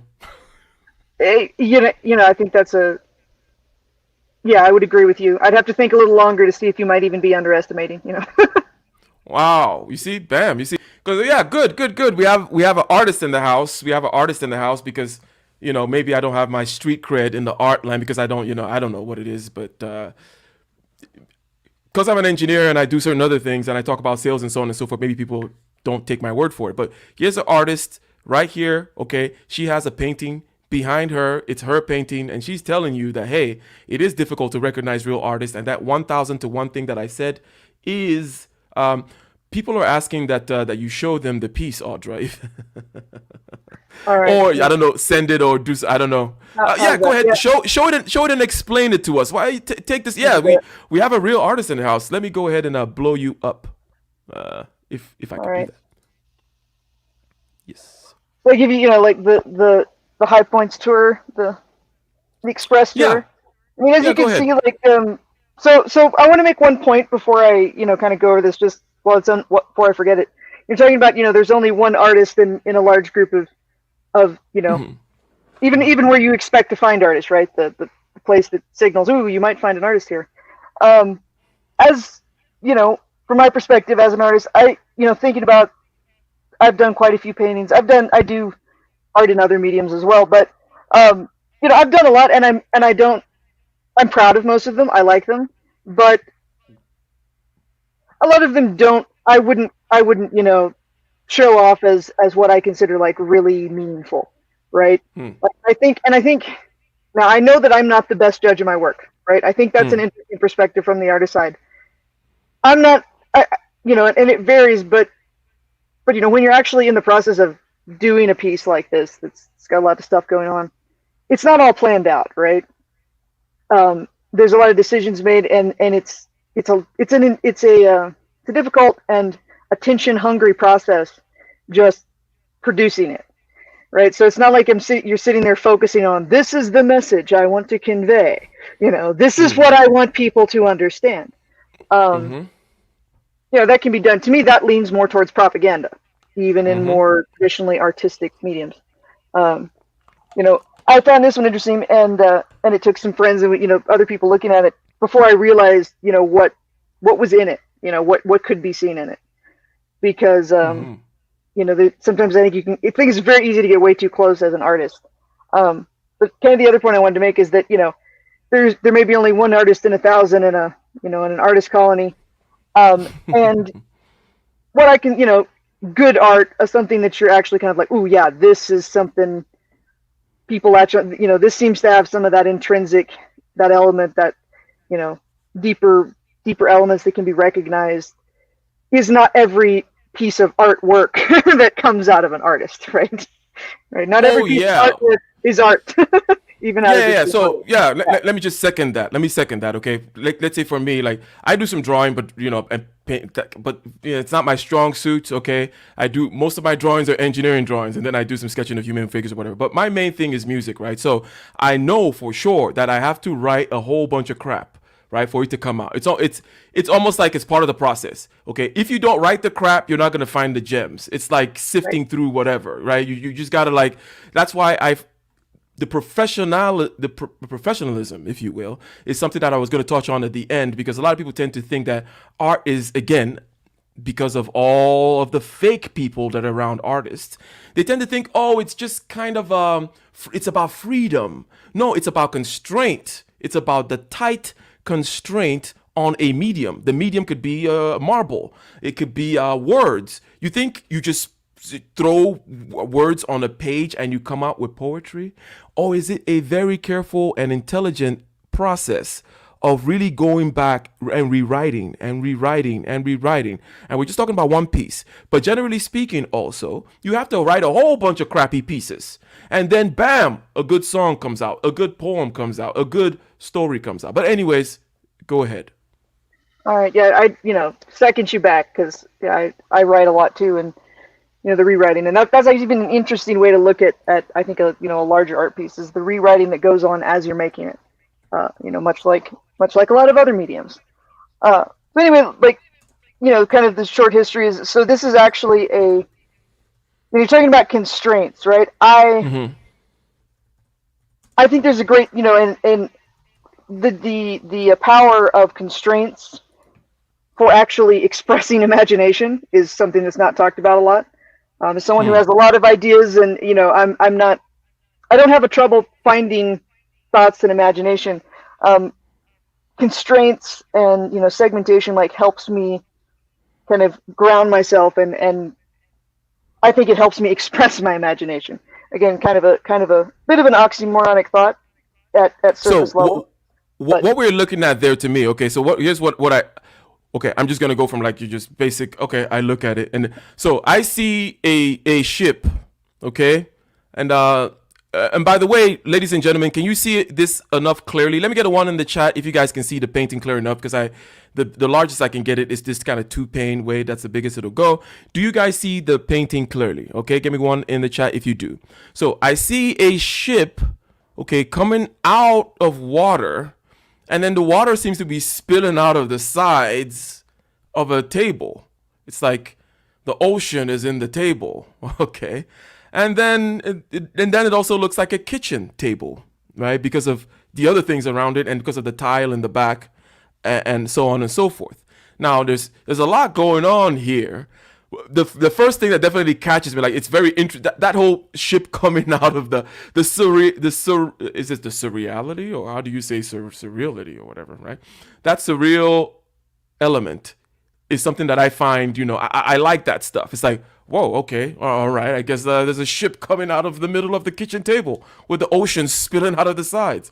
Okay, but so you go on. You say that constraints help you to express yourself, and go on from there. Yeah, that was just kind of an introduction, because this particular piece is an example of something that was created around a constraint, right? The anchor is the ship. I had an image in my head of a ship being poured out of a bottle. A ship being poured out, and kind of the surrealist, the image in my head was the sort of general surrealist composition you see here.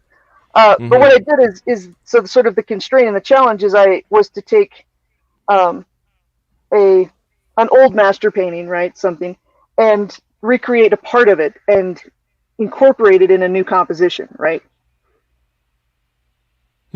Which added an interesting element, right? And so I'm a big fan of old Dutch seascapes. I had this image in my head of a ship being poured out of a bottle, and this surreal image. So the ship is actually it's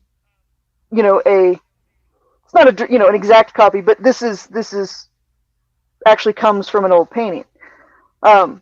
I went and I found one I wanted, and then just interesting, just compositional things. Like to me, that made it again. The constraint made it interesting because you give yourself this constraint of I've got to include this ship, this painting, right? And the ship is of course the object in the painting that I wanted to include, but you can't separate the ship in the painting from the the roiling ocean that it was on or the clouds behind it, right? So there's all these, and it was very interesting trying to take apart a painting and pull a piece out of it, right? Mm-hmm. Right, and you can't just pick a piece and pull it out. At least not the painting I chose. So it created problems which I enjoyed solving as we went along. So so here we have these cups, right? Which one of the things is like it's not obvious this is a table, but now we've got the cups. Like cups tend to be sitting on a table, kind of this kitchen. In my head, it's a mad scientist laboratory because that's where this sort of surreal stuff would obviously be going on, right? But these were actually rocks in the original painting because otherwise the water wouldn't have looked right because there was all this turbulence. It's actually a ship that's coming close to shore in the painting. And then the clouds problem, right? It would have looked funny without, like, the composition just wouldn't have been right without some clouds and stuff. And so I ended up with sort of in the background. There's a teapot back here on the counter of the lab, and it's bringing the clouds and then I think an interesting, when it starts coming into sort of what happened when I had to figure out how to put these pieces I wanted into a composition, it ended up having three distinct layers: the background, the foreground, and the midground. They actually ended up, I don't know exactly how it wasn't a sort of pre-decision. It was something that occurred while I was painting it, and then I kind of rolled with it. But ending up there's three different kind of art styles, kind of brush styles, sort of the softer, kind of the soft realism from like old Dutch from the seascapes I like, a more sort of just clean realism back here, and then an actual kind of an impressionist style here in the middle, which I'm still working on. I love impressionism, so I was excited that I was successfully incorporate a bit of that, but each layer, sort of the transition of scale and reality, kind of each layer in and of itself is relatively sensible, right? It's not, the ship on the water. That's not that makes sense. We've got some smoke and this here is the midground doesn't make sense. We've got a teapot putting off steam in the background with things hanging on the wall and so forth. But then as they transition from from each layer, that's when, things shift and sort of the constraints and the laws of physics and reality shifts. So the steam turns into clouds, the water turns into So anyway, I think it turned out really cool. I'm, like I said, I'm always painting, but this is so far the one that I'm most proud of. And just as a sort of, note, I have, as an artist, like sometimes you have this image, this concept, even if I couldn't draw, it's not a complete high resolution picture in my head. And this applies to other mediums as well. Actually producing a result, right? A work that feels like, that really is what I thought it was going to be, right? To me, that, in my experience, that's pretty rare. And so that's one of the reasons I love this piece so much, is it's like, that when it was done, I'm like, yeah, that's really what I wanted, right? That really, I don't feel like I left anything out. I don't feel like I was, anything is less than what it was that I was in my head kind of when it all started and as it went. So anyway, that's pretty cool. For me, one of the things that strikes me is, or one of the things that kind of brings out that beyond the here's a ship out of a, well, Ethiopified is asking if the ship is being cooked. That's funny. But beyond the here's a ship coming out of a table.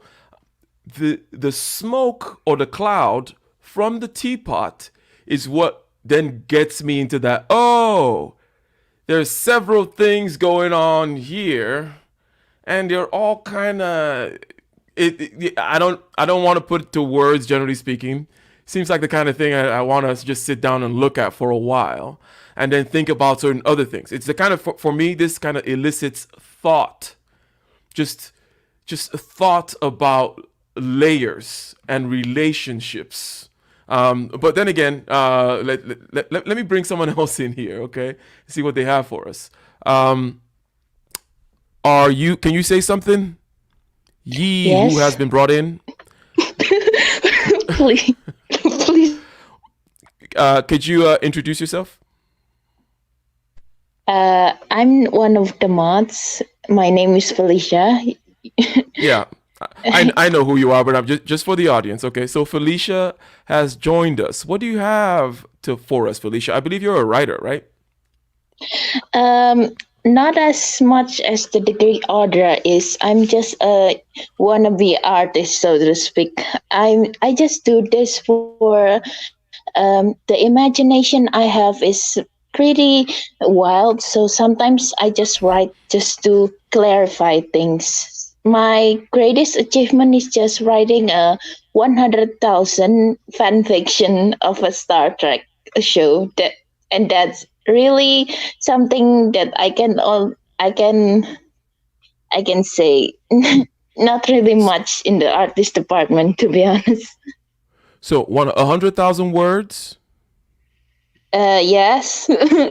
100,000 words fan fiction of a Star Trek show. So I assume that for you're a fan of science fiction. Well, I like the mix of the ideas. It's really uh, the word of fiction provides us to a landscape of, since I'm also a religious person, it's also and helps me understand why do certain things work why they are, why do we have two genders, why do we have different religions, how come that was, if there's only one true god, such and such. So sometimes experimenting helps me understand these worlds better in a sense. Gotcha. So Felicia is speaking from the point of view of the artist, and parallel, or perhaps tangential to what Audra mentioned earlier, there is a bit of chaos that goes on. It is not as clear as I need to build this bridge spanning this river. It needs to be like this. It's not an engineering project, right? So there's some chaos, and it helps you. The art of writing helps you to kind of clarify certain things, and then it's almost like you're always looking backwards after you've written it, and then you kind of say, "Oh, okay, I guess this is what came out. This is what I was doing. This is what my either my unconscious or whatever the hell it is that was doing that stuff. That's what it did, right? Is am I clear there? Am I representing what you said, or am I missing something? No, I think I'm not really that much of an artist, to be honest. Don't sell yourself short. Don't do that thing. Yeah. Oh, these artists are always doing that. But anyways, let me see who I believe was Doctor Thunder that came first, or was it Doctor Thunder? You get to decide. Was it you or is it the other guy? Why don't we just have the other guy go first, and I'll go after him. All right, sir. Can you introduce yourself to the audience? Yes, sir. Peace and love. This is Prince Taylor, aka Flow Focus. Thanks for having me. I do appreciate you for having this conversation. It's a lovely one. Oh well, thank you. Thanks for joining us. And yeah, when it comes down to it, I guess I can come from the perspective of the philosopher. I Hmm. like to think of different perspectives and how they intertwine with each other. For example, I look at art either objectively or subjectively, one might say, from the outside looking in or from the inside looking out, depending on what conceptually you might observe from said piece of art.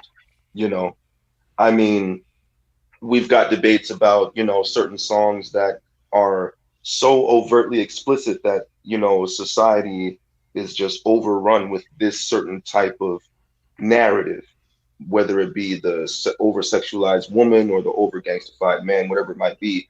Hmm. There's so much of this certain type of portrayal in art that you kind of trend in a certain direction, but then you have those that look at these trends or look at these pieces of art and you say, okay, I can kind of pull more from it than just, oh, that's what I should be doing or that's what people like, or you know what I mean. something more shallow or something just less intellectual to take away from it. Like, oh, I see a thing. There's a lot of it happening. A lot of people are doing it. So is that what I should be doing? Or is that what is important about, is that, since the conversation is there, is that what's important? You know, there's so much about these conversations that I look at and I like to sit in the background and watch, because often people repeat themselves. They just come and regurgitate what other people say, and they don't have any original thought. There's nothing new brought to the table, you know. So I do like to look at things from different perspectives and say, does that make sense? Can I relate to that? Or if I don't relate to that, how can I relate to that? Who would relate to that? What is that relatable? On what scale? You know, it's just, how much fun can you have with art when you start to think about it from those many different perspectives? 100%. And that is, again, the reason why I decided to do this, because the question can typically just end with, oh, well, either A, you go the I know art when I see art route, which to a philosophical mind is not satisfactory. It's like, yes, what you said is true. I know it when I see it, but what is it that I see that I know, and can I begin to concretize it, conceptualize it, put it in a category, draw some rough borders, something, right? It is the philosophical art, dare I say, right? I mean, just for the sake of doing that in and of itself, not because, as I said, it's gonna butter your bread or anything, but because some of us who have the philosophical temperament cannot just stop at, oh, I know it when I see it, or that other stupid thing, which is, well, it's whatever you want it to be, which, you know, but anyways. Dr. Thunder, can you say something? And then I have a question for the panel about modern art. Okay. Now, Dr. Thunder, what would you have to add to this? And then we'll open up that Pandora's box of modern art. Yeah. So I think, you know, I was teasing when I put that I know it when I see it comment in there, which was actually flipping the whole question about what is pornography. What is pornography? Yep. Right. That's what the sort of digressed to, or simplified to, you know it when you see it. So yeah, so is there a difference between marketing and propaganda? Oh, is all marketing propaganda of some sort? And Jesus then Christ. I actually have a thought on that. But. Yeah, and then and then with the marketing and propaganda, to the extent that art is utilized, or well, maybe, you know, it's easy to overlap categories in this discussion, because if you, in one sense, if you say art is not propaganda, or propaganda is not art, then how is it possible to use something that's art to put forward propaganda, right? So you have that sort of issue. And yeah, so I mean, I have a couple of thoughts, but that's one of them. Okay. Do you want a reaction to that before, and then you can circle back to the other, or were you gonna? Okay. So Audra said she has a thought on that. For me, the first thing that comes to mind is that, yes, there is an aesthetic to propaganda in the sense. Well, first of all, it's a representation. It's some kind of it's either just words, you know, linguistic representation, or it's a painting, or it's a sculpture, something like that, right? And it will have an aesthetic quality, right? You know, it's pleasing, or blah, blah, blah. But that, and the reason why I started with the propaganda versus art thing was that when it is the case that it is implicit rather than explicit, it is not so neatly targeted. Right? So propaganda tends to be something whereby I want this particular group of people over here to take this particular kind of action, or I want this group of people over here within this particular period of time to do X. But when it is in the way I am kind of distinct, you know, making art distinct from propaganda, when it is more explicit, more universal, more general, more eliciting of your imagination, then it is not so easily weaponized as propaganda, right? That is the first thing that comes to mind. And then Audra, what do you have to add to it? right quick, I'm gonna just make an example of what I think of what you just said about how it's not as easy to make art, or I'm just gonna generalize that to sort of more layered, complex, you know, artwork representations kind of serve your purposes as, for propaganda. Just something that pops into my head, and I was thinking about it earlier. The movie V for Vendetta. I've actually ended up doing some analysis with it one time, and I was kind of looking at it with that analytical point of view, and there are a lot of explicit elements in the movie that express one sort of political viewpoint. It's pretty clear.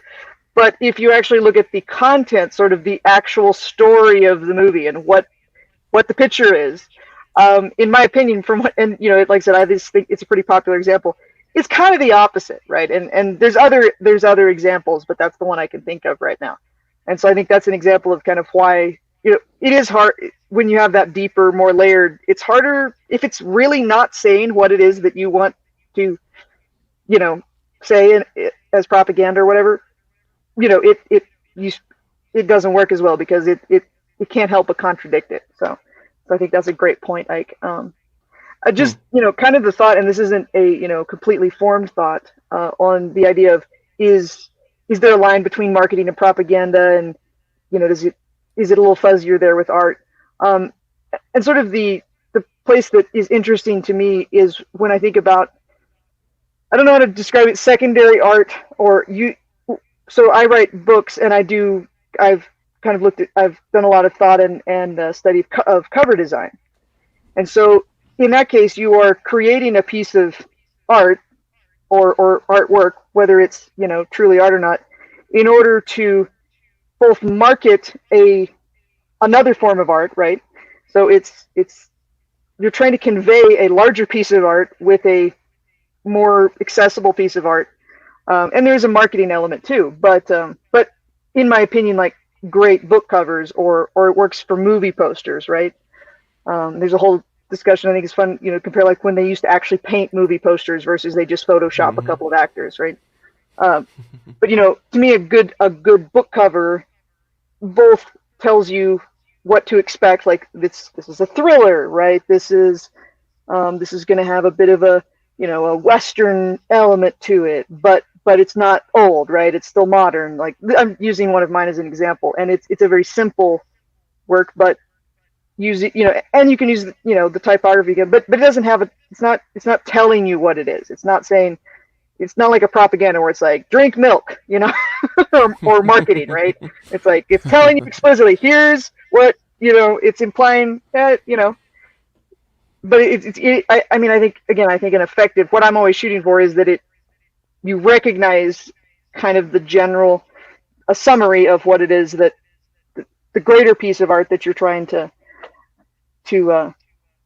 advertise or whatever. But you can't advertise a novel in its natural state. It's Gotcha. just statistically impossible. So, I just think that's an interesting area where that line I think could be explored. Not mutually exclusive categories, right?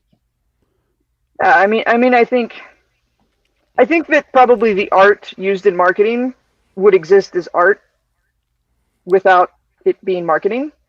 And I don't know that it is. I think that would be the question is it necessary for it to be intended as marketing in order for it, right? Is that component in how art it is, right? Or is it, or is the marketing kind of superfluous, right? Is that just like, oh, well, here's, I'm trying to compact a storyline, and that's actually also a really good way to market a story, right? Is the marketing necessary? Yeah, that's absolutely true. I mean, when it comes down to it, you look at things like, all right, if you know who the artist is, you kind of put more spin on it. You're like, okay, what is their intention behind it? If Bill Gates commissioned a mural outside of a hospital, you would say, okay, what is this hospital doing and all these things because of the stuff and things that we know about these stuff and things that he does, versus Banksy, like he could be political, he could have some sort of propaganda behind it, but how art is what he does. You know what I mean? She, you know what I mean? Whoever it might be, type of stuff. So it's like, what is art? I just think it's like, I just think it's life. I said it like very plainly, life through like a calculated filter. It's just, you want to say something, you just got to put more on it to put it to an audience.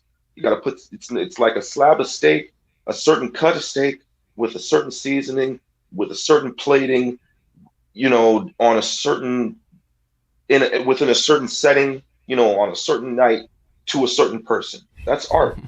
You just It's make me like, really, really hungry right now. I'm gonna have to leave and go cook a steak.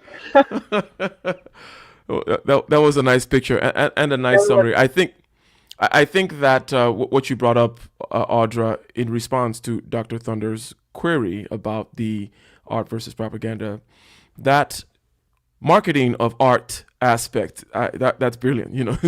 Well, oh, you have this art, but then you're marketing it, and then okay, well, is the marketing, how close it? But Dr. Thunder, your point about not mutually exclusive, obviously you kind of know that's why I started from there. I said, okay, there's this border here, and as we know, categories are fuzzy at the edges, right? There's obviously a bleed through, and that's why I wanted to start there, but I think that there can be stark differences, and I think that the example that I use is stark enough. That fist versus that mountain guy, I think it's stark enough where we can be like, okay, we obviously know the one that's propaganda, that's just explicitly telling you something that's going to be stale tomorrow, that just gets old, right? But that the art tends to be more timeless and so on and so forth, and is less amenable to you being used as propaganda. I don't know. Felicia, did you have anything to add before we go to Dr. Thunder's next point? My mind just went to the love letter sometimes. What if the art itself is just for one person only? Will it be considered marketing or propaganda? When you write how good the person are, how would you like to see it? Is it marketing yourself, or is it a propaganda in a sense? Could it be a propaganda? A propaganda with a target of one. That's a good thing to leave hovering in the air over there. Dr. Thunder, what was your next point? That's just game. That's like all old, the like old commissioned like portraits of famous rich people. That was they're like, make me look good, artist. Yes, yeah, that's one way to put it, or just game apparently Felicia is lays down that game for her man. But what is your next point, Dr. Thunder?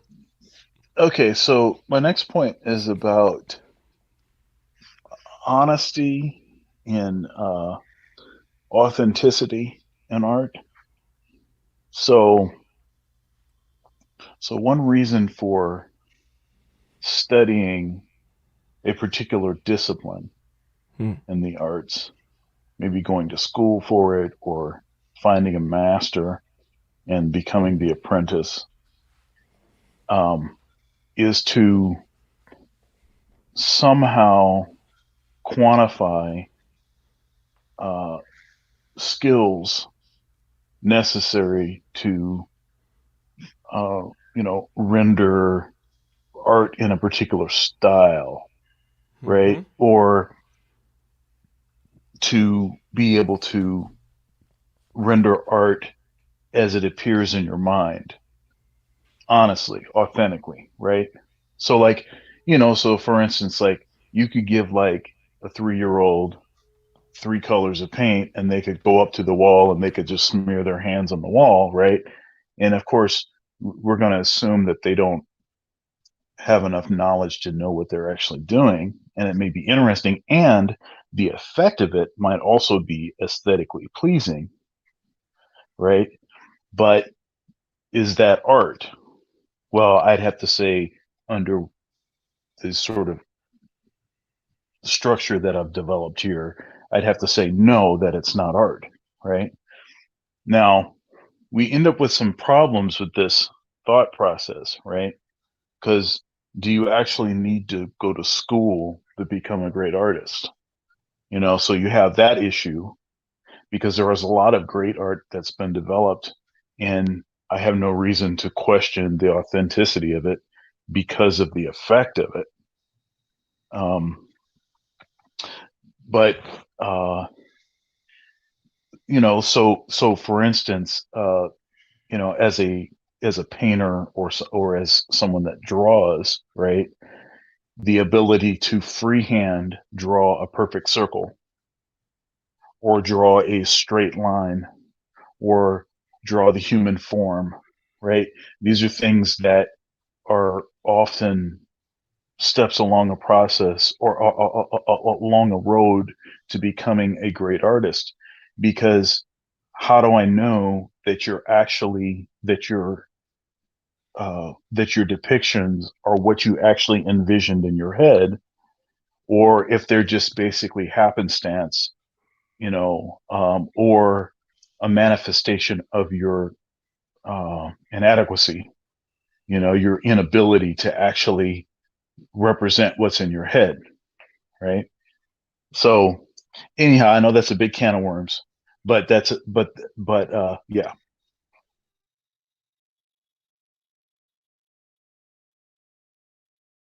Can't hear you, Ike. My bad. So I'll open it up to to the panel, and we'll start with Audra. And yes, it is your style, Dr. Thunder, to come in here, open up a can of worms, and in a couple minutes you'll be like, I gotta go. Right? That's kind of what you do. All right, I'm gonna drop down Worms now. are the best. No, I'm joking. Bigger the can, the better. So, there are a couple of things that I heard there. Number one is, style, being able to render a particular style. This style has been established because, over time, people tend to do certain kinds of things, and, we recognize this particular style, and it's coming from a particular area, so on and so forth. We kind of name it.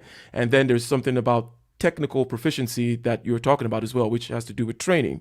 And then you talked about, well, how do I know that you're bringing something out that was kind of intentional, or maybe you're just on a psychedelic trip and something came out?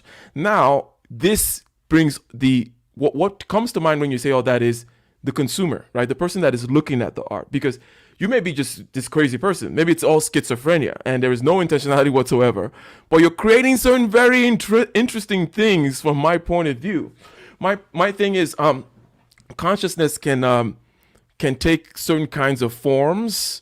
And I know you called it inadequacy, okay? But I'm kind of taking it a step further to say, okay, this person is just crazy, right? Let's say. But I will not, if they produce something that I see and then it has that same effect of like, I recognize something in it. It draws me in. It elicits the participation of my imagination, so on and so on and so on.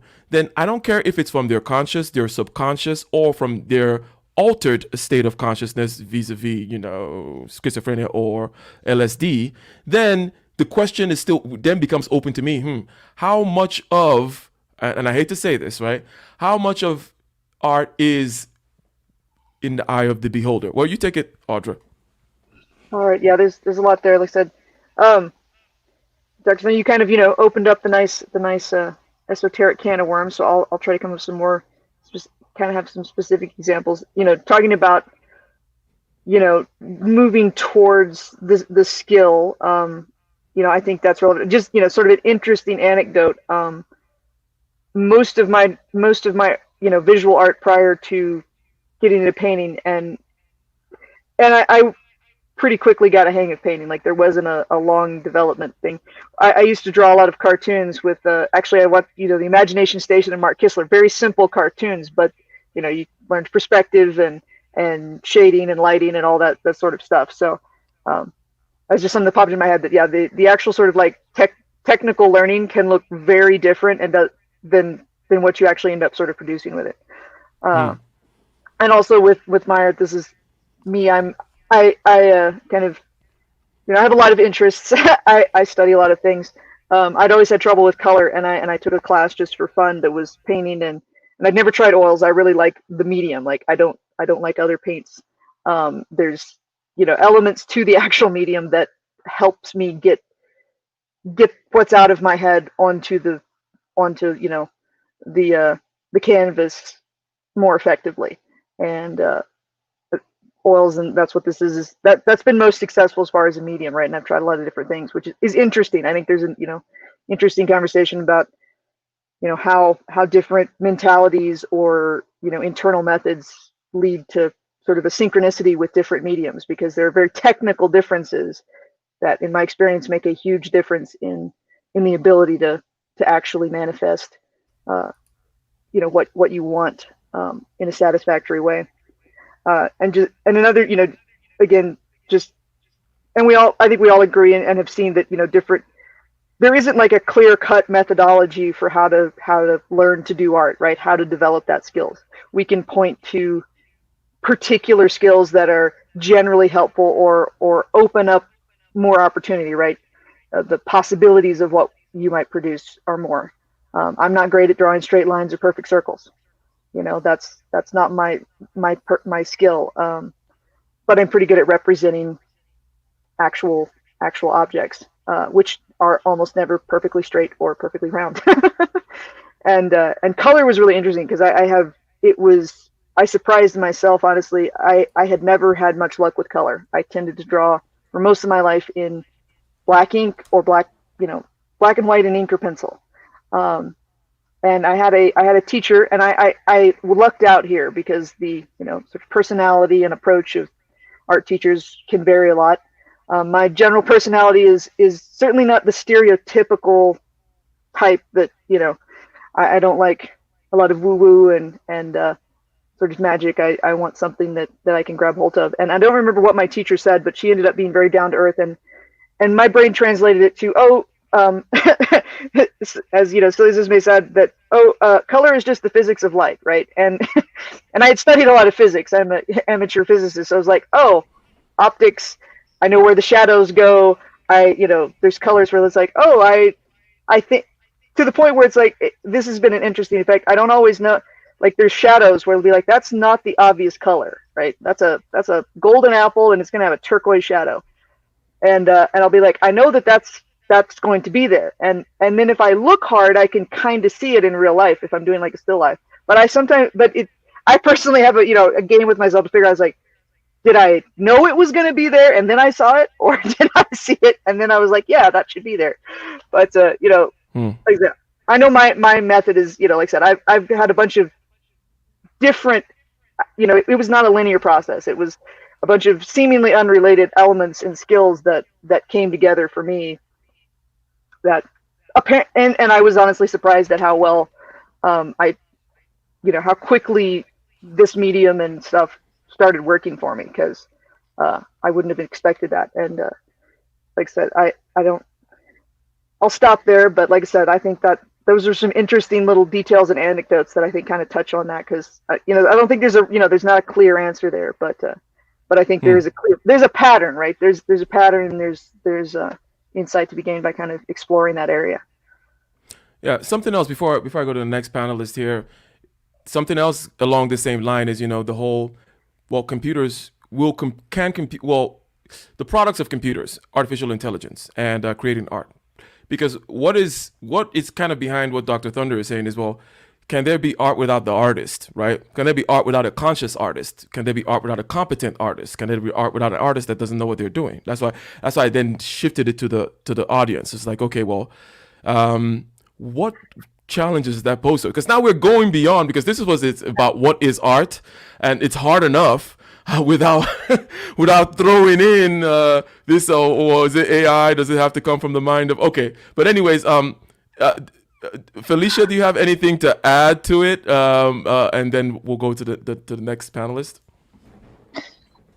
Personally, let me preface before. I have had debate with Dr. Matt in the chat about do artists have to be under sage, or is it the other way around? And I have to say, this comment will make me like a hypocrite, to be honest, because when I was writing, I cannot think about the characters as something of a representing a message. I often fail when I was asked, what is your message on your writing? Because I do not have any. I just let the characters live. So I just make them as a human and they just do their own thing. So I never care about what my audience say because I don't even care what I say. The only things I do is record what the characters and they just live on their own, to be honest. So sometimes I fail in the writing because I fail to make a statement or a message or any kind. I just let them live in the world that I created in some cases. Excellent. And before we go to the next panelist, now it is one of those things where, just given my temperament, I'm tempted to say, oh, well, no message is a message, right?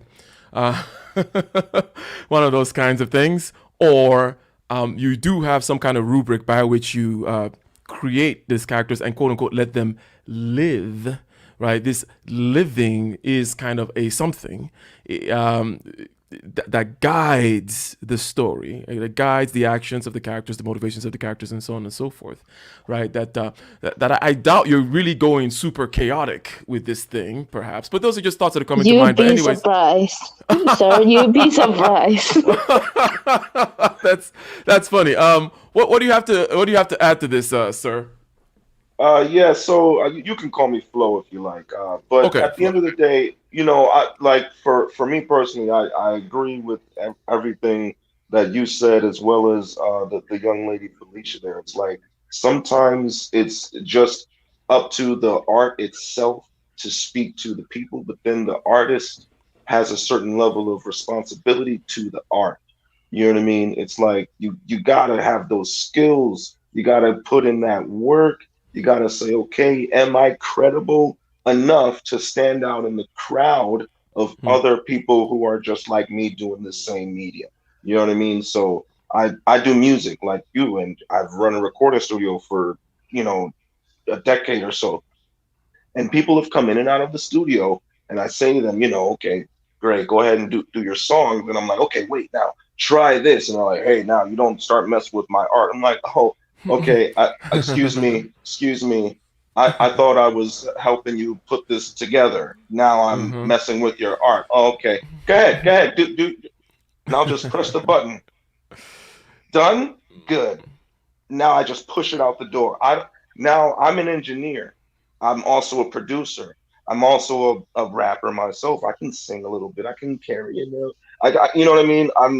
I can pick up a pencil and a paper and write down some magnificent story, or I can write some mundane, just happenstance to Spider-Man. It's like at the end of the day, my imagination can run away with me, but am I credible in the sense that can I put together a well rounded story? Can I write a novel, or is it a short story that I'm worthy of? Or can I actually turn it into a comic book versus a movie? Or should I make an animation out of it? How does this stuff work? So at the end of the day, I do my music. I stick to my music because I know that I'm good at my music. I put in the time and effort into my music. You know what I mean? I see people who also, I'm around people who do music, and I'm like, I know the difference between a singer who can sing versus a singer who cannot sing. Don't come into my studio saying that you can sing, and then I say, all right, hit this note right here. And they're like, oh, and I said, this is the note. And they're like, oh, this is the note. You know what I mean? So at the Mm-hmm. end of the day, there is a level of, dedication that you have to have to it. But then, from the outside looking in, there's more that comes with it. So you've got a responsibility to that art itself. 100%. Like being in music, I've kind of experienced this thing over and over again. There is that idea that because that the art has to be quote unquote individual. Now I think that the piece has to be individual in the sense that it has to be coherent, it has to be consistent, right? But people think that no, it has to be from me. And that's just kind of silly. I don't even want to call it egotism because it's a little bit more emotional and lame than that, right? It's just lame, right? And especially when they suck, right? It's like, hey, I'm sure you've seen 1,000 of these people that think that they got something. It's just like, oh my God, this is crap. And for me, no matter how, I'm always very open as to, okay, I'm a writer, okay? Can I also be a producer, an engineer, this, that, and the other in terms of, the production of the music? Yes, but you have to pick what you're best at. It's like, okay, I got the lyrics. I mean, I wrote the damn song, okay, from chord progression, melody, lyrics. I got the hook, got this, all this stuff. It's there now. Now it's for me to present it to another professional whom I trust, right? Presumably, and that they're gonna hear it and they're gonna be like, you know what? I think that you should, rather than do this, repeat this pattern in the chorus rather than go low. You can just end it high every time. And I'm like, boom, it's done. That's how I roll with it. It's not gonna be like, oh, well, there's my art, that kind of stuff, because it's not like they said, oh, well, because it's rarely ever the case that they actually flip the consistency of the song around. Rarely ever. They're just like, and I'm very open to getting that kind of input because I know this is someone who has spent their 10,000 hours and they're doing this stuff week in and week out while I do my writing week in and week out. So bring it together, boom. I know intuitively when the thing is still consistent. So you just kind of let it rock, let it flow. So I definitely. So then art is not subjective then? You're saying that it is objective.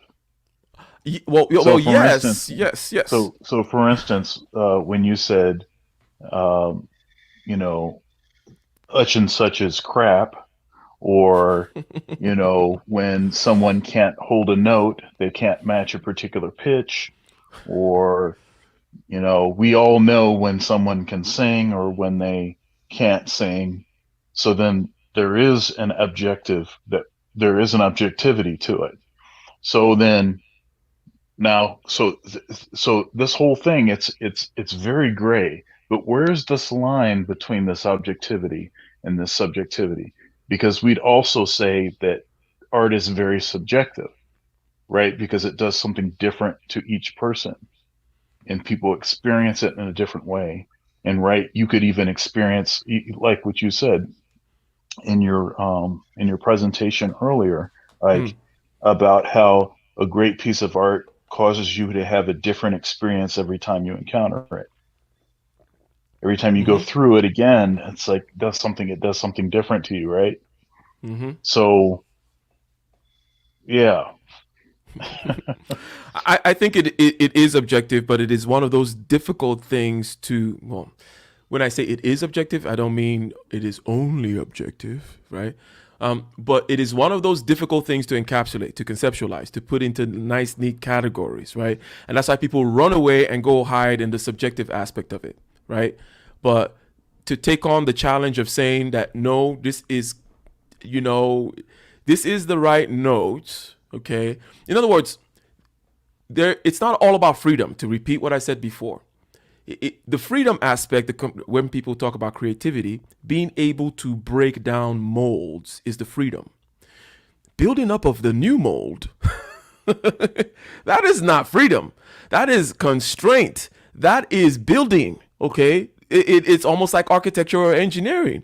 But people just go to the breaking down of the mold aspect of creativity. Like, oh, it's just about freedom. And it's like, yes, I get it. That's openness. The willingness to go outside the norm and to go outside into the forest to find a new low-hanging fruit somewhere, right?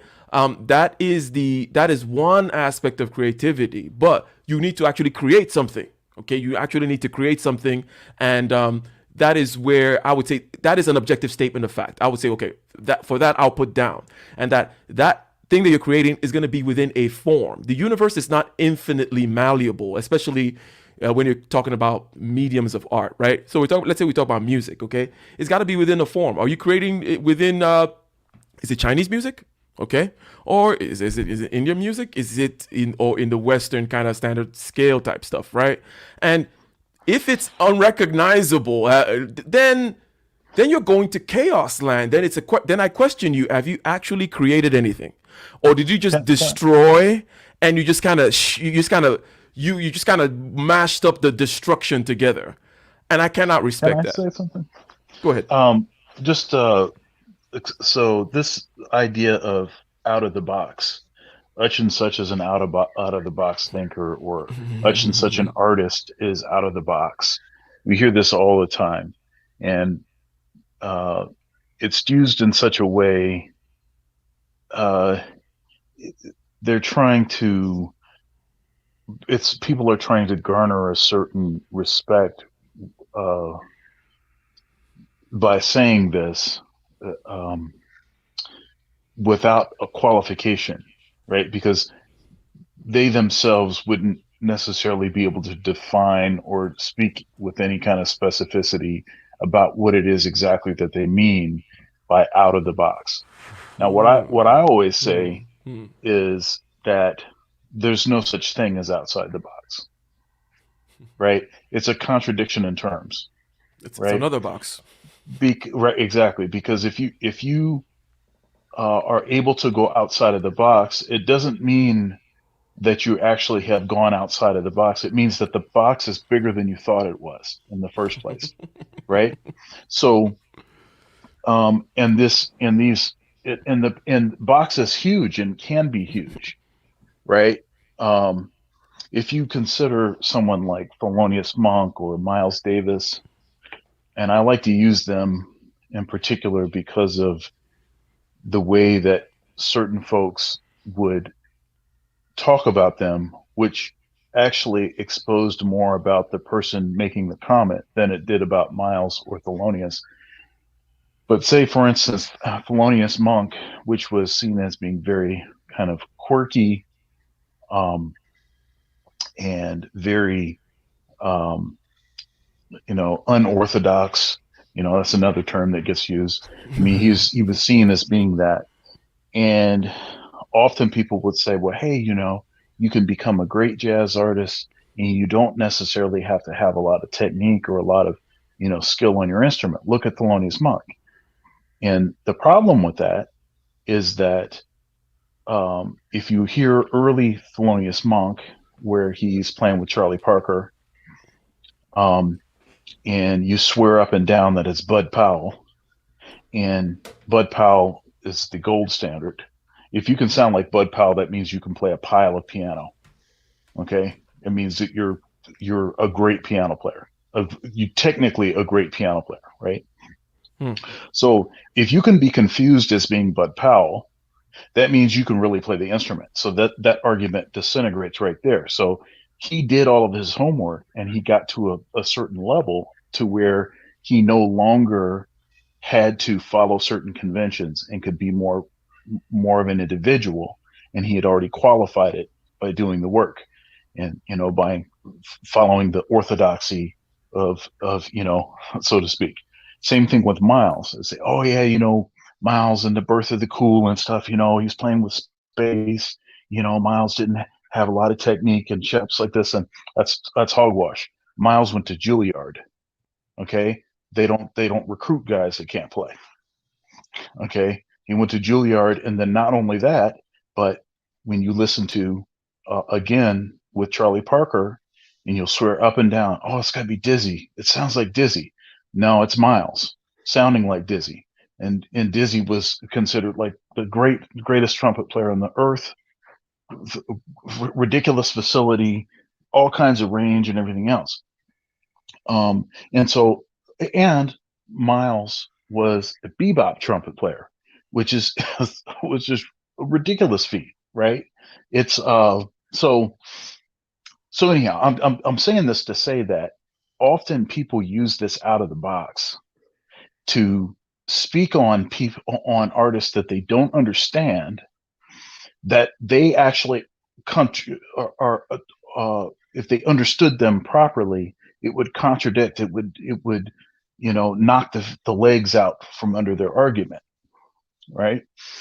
But yeah, so that whole out of the box thing, that's kind of been like a whipping boy for me, a favorite whipping boy, because I teach at in the music school, and frequently I encounter these students that don't want to do what it is necessary. They don't want to practice the stuff they're supposed to practice. They have some other ideas about what they should do.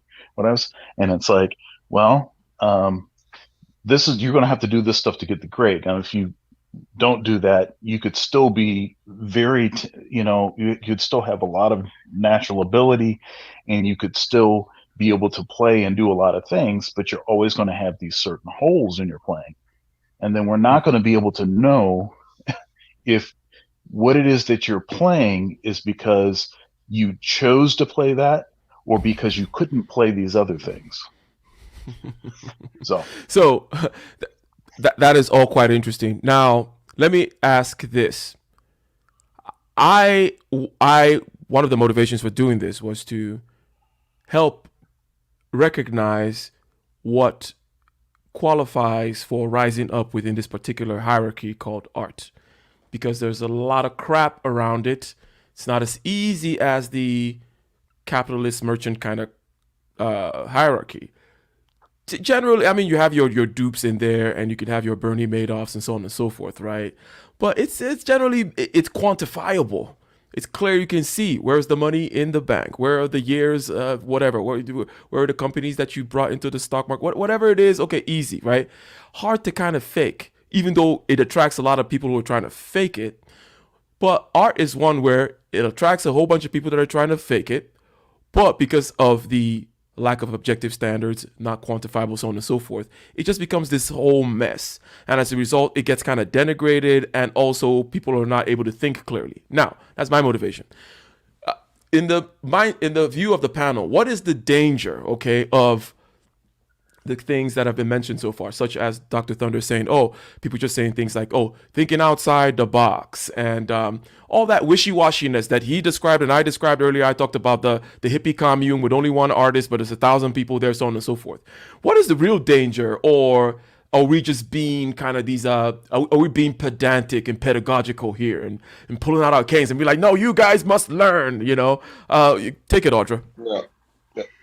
All right. Well, yeah, I mean, the things that kept popping into my head when Dr. Thunder was talking was, you know, there's you know, little bits of tried advice across various mediums, but it all, you know, but the sort of common elements are, you know, all art is influenced, right? It's not, you know, if you don't know, and, you know, I think kind of the point is if you don't know where you're coming from, or, you know, if you don't know the box that you're trying to be outside of, then you're not outside of the box, you're just floating off in space, right? So in writing, you know, it's I've experienced a lot, and to me that was, at least in my head, it's the most clear delineation of really having to learn the rules, right? Studying writing, the laws of grammar, you know, what is absolutely grammatically correct, you know, sentences, sentence structure, you know, word choice, spelling, all this stuff. And then I primarily write fiction, although, but you know, to me, good fiction, one of the things is, and this, you know, I think I also just, some of the discussions we're having here, I think we're getting into the realm of what is art versus what is good art versus what is great art, right? And I think some of these objective metrics are when we start coming into what is great art, right? It's the technical masterpiece. It's all the things, right? The higher you go up on the objective things, that's how you can kind of move up the ladder into greater, you know, better art. But, you know, like I said, for me, writing is the example where I can really see it and have understood it. Just like Dr. Flynn was saying, years of studying, not doing what I wanted to, right? Not even writing fiction, right? Writing academic papers, doing English, you know, English criticism, you know, studying other writers. To be honest, probably the greatest one is you know, since I learned to read, you know, the 20, not quite, probably a solid 15 years of just reading books before I even started writing, you know, and without that, I wouldn't have been anywhere close, you know. So and I know there's again those little trite little advices that we all get tired of hearing, but they're true. Just like we all get tired, you know, we feel silly when we say, well, most of it's crap, but we all know that it's true, right? There's those elements in there. And then just when you said dangers and you know, I think there's some, I think the danger zone for an artist is, you know, and you're talking about moving up the hierarchy. In order to do so, you have to present your artwork, right? And this is beyond being collaborative, because I agree, and especially in music, it's you know, it's one of the best things about that medium for it, as far as why I think it's enjoyable, but and interesting. But the line, and it comes back to what we were talking about earlier, the line between marketing and art, right? The line between a marketable product, looking at, you have to present it to an audience. You're going to have to get right, and I think it's very easy, and I think it's also a lot of. I think it is a line that a lot of times your fakers are on the wrong side of, right? You have to understand it as an artist, even if you're not moving towards it. It's kind of like the box you have to know you're outside of. If you're not producing a piece for mass consumption, right? You're like, am I writing a dense work that's, for me, I know I mentioned Dune earlier in the chat, a Dune versus a Twilight, right? Or a 50 Shades of Grey, these things that, and I'll be honest, I tried to read Twilight just for, I try to kind of keep a handle on pop culture, right?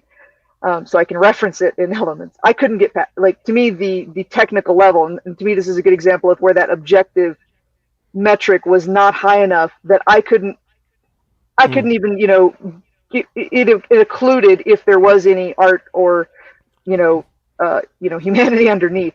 And so it was actually a limitation. And then Dune is an interesting example, and like today, and of a lot of different elements of the art market, the sort of art system. When it was written, it was considered far too long, far too dense. Frank Herbert actually had to get after much, a lot of rejection, he got the only person who would publish it was an auto parts manual publisher. So, it's a really interesting story of, he had to completely go out of the system, like, because they're like, oh, this isn't that long, like, whatever, like, it was a very weird, and now we consider it a science fiction classic, but I think that, for me, like I said, the thing that pops into my head is sort of the danger zone in the realms of what we're talking about is understanding that line between writing something because you want it to sell, right? Writing something because and this applies to all art. I'm just using writing as the sort of metaphor here, because it's a fad, or even writing something because you want it to be great someday. I mean, I think it's sort of the same fallacy. But again, reinforce, kind of back in, I think that you, just like any skill, what, you need to understand what the base skill is, what that line is, what the thought process is for what it is you don't want to do. And this really circles back to the beginning of the whole stream, where, it's right, process of elimination. You can't know where it is you want to work if you don't know where it is you don't want to work, right? Or why you're doing it if you don't know why you're not, not why you're doing it. So anyway, that's my 2 cents. Felicia. What do you have to say about the dangers? And before I say that, let me give a shout out to the Cash app. Again, Questy Jackson, Q Dog in the house, always dropping the Cash app, okay? Always drop in the Cash apps. Thank you again, Q Dog in the house. He is a Q Dog 2373 in the chat room. Thank you very much for the Cash app. And also Lou, I'm assuming that's Commandant Lou in the chat. Thank you guys very much. So, Felicia, what do you have to say about what the dangers are of not being able to define art or talk about what some objective criteria and yardsticks are, so that we can measure what is good versus what is not, and so on and so forth? Or do you think there are no dangers in that whatsoever, and that we're just being pedantic about stuff? Personally, before that, I did like to comment about what Audra said, because I have actually combined Star Trek with 50 Shades of Grey and Twilight.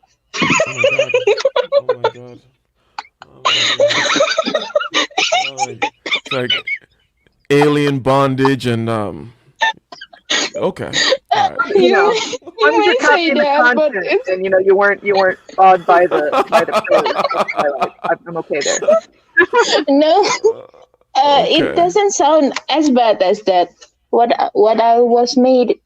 I made is I made the vampire as an alien race, and he has to merge himself in the society of humans, where he thinks, oh, I have a skin problem, and humans usually just say, oh, that's right, you have skin problem. So what?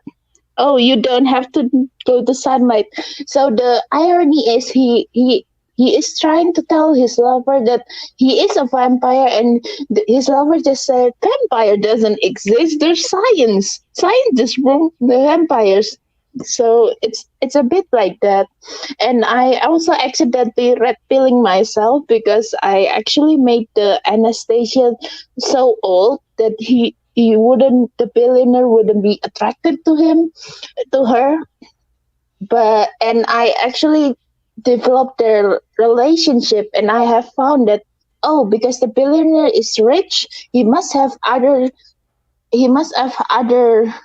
people, other women he liked. So I I sort of red pill myself with that. So sometimes I do not know whether the art is needed because I do not plan to ever publish my own. The only place I would like to actually people see my art is my husband and my children, because frankly I make the art it's just so that I can tell bedtime stories that matter to children actually. Yes, it's a bit weird, but the whole point is just to introduce the concept of even 50 I did argue even 50 shades of gray can bring something to life, but the question is how to make that kind of concept in Twilight be digestible to 6 year old, and also make it uh I don't know, just less tacky. Just how to present that in a less tacky way is what I did like to explore. Nice. So she cleaned it up. She okay. Well, go ahead. Go ahead. Oh, there we are. Can you hear me? Yes. Yeah, so everyone more or less said stuff that I was gonna say, like from this thing Audra said about things being popular, being a fad, and you just want to kind of do things because now, like I was gonna mention, like with music and mumble rap, it's like, okay, yeah, we kind of got these kids who come in with this new style. We think that it's something that it's like they think that it's part of what we're doing, and we're like, no, we don't do that over here. You know what I mean? Like I grew up with the Tupac and the Biggie and the you know all the lyricism that came with it. You know what I'm talking about? Then you get into the 2000s and it just starts to degrade. So now it's like, okay, now we're just throwing money out. Now it's just the whole song is just money, money, money, money. Like that's the whole song. Money, money, money, money. That's a good one. So I don't know. I mean, or whatever pejorative term you want to use, whatever specific objectivity you want to use for the moment, whether it be gun, gun, gun, gun, gun, or boobs, boobs, boobs, Wop. boobs. Yeah, wow, wow. Oh. Wow. So now, like that, it's boiled down. It's like we just took let's get rid of the nuance. Like let's get rid of all that garbage. Let's just boil it down. Keep distilling it down. Get it down to just that. Ooh, here it comes. This is the morsel. Here it comes. Oh, we're gonna sell this for. This is the $1 billion formula, guys. Dissect that, mass produce it, put it together, sell it for. I'm telling you, when it comes down to it, we've lost the essence. We've lost the embodiment, the je ne sais quoi that came with that person that showed up and everybody was like, man, that's a star right there. As opposed to, I can make a star out of you. All right, Dr. Thunder, the dropper of cans of worms. What do you have to say? Well, this is I mean, I'm an artist, right? Recording artist, and I teach I teach aspiring artists. So these are the kind of conversations that are native. This is my native tongue. Um, yeah, there's a lot that could be said. I mean, we could talk about the whole as the arts seem to, as we start considering high arts, there seems to be this, what's the starving artist, which is worn like some sort of badge of honor. So if you've not made any money with your art, then that means it must be the art of the greatest kind and the most pure. And then therefore you can set up the contrary or the opposite. The pole of that is, we'll see the popular arts, all of that stuff is garbage. See, because it's sold a lot of records, and then you can start saying that because it's sold, then that specifically means that it's of low quality. But we know that that's not necessarily the case. There's a lot of art that is great art that also was commercially viable. Now, there's a lot of garbage too. There's a lot of crap too. But, that's an interesting problem. And then how much should you sell out? And if you do sell out for this commercial success, then has that diminished your art? Yeah. So there's all of that. Selling out. If I may jump in there about that, because that's kind of what I was saying there. It's like, at what level do you know the difference, or even how to maneuver through the industry when you grew up saying, okay, like, I don't know, what do you want to say, the Oprah effect, where you're like, you're so down home. Then once you start getting a lot more mainstream now, or even the Cardi B effect, it happened to most of the artists that you saw before they were stars, and then now that they're stars, it's like, were they replaced with a clone? You can't really tell. They did get a nose job, but you know what I'm saying? Now the essence of their music is gone. It's like, yeah, people change, people evolve, but at the end of the day, the market evolves also. So I think that since the back in the days, music has always had, a level of sophistication, a certain level of like how did jazz emerge? It kind of came out of what, like, blues. And how did blues emerge? It came out of like the Black people just in the South just being, talking about their lives. And then like the really thing that made blues popular was some white person regurgitating or mimicking what these people were really bringing out. And then he just kind of put his face and tongue the right way. And now this thing that was true and authentic and real, and it has that same effect, but to this diluted sense. You know what I mean? It still has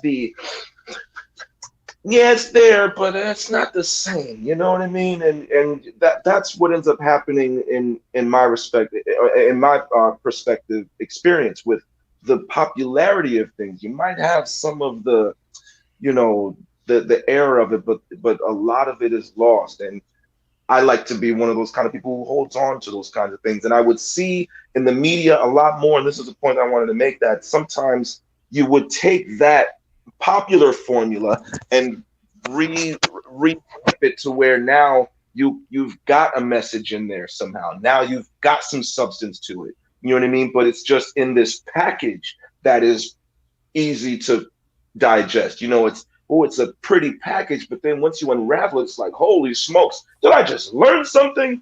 Oh my goodness. That's like that's what I think real good art is, when you can make it seem popular, something that's just, mainstream, but then really hit you with some substance. That's me. I think there's a paradox that occurs to me. It's like once a form of art, right? Once a genre, for lack of a better term, right? Something that is comprehensible as an area within art.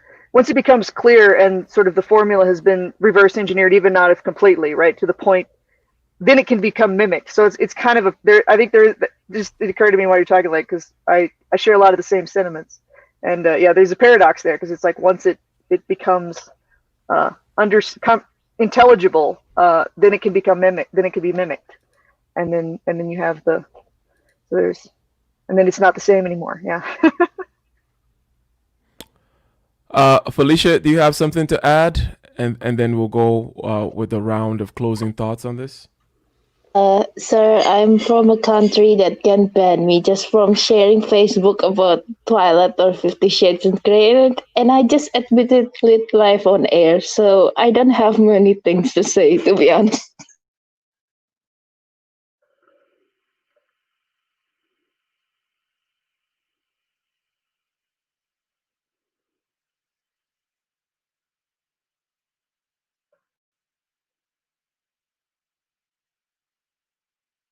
We can hear you, sir. My bad. I keep on screwing that up.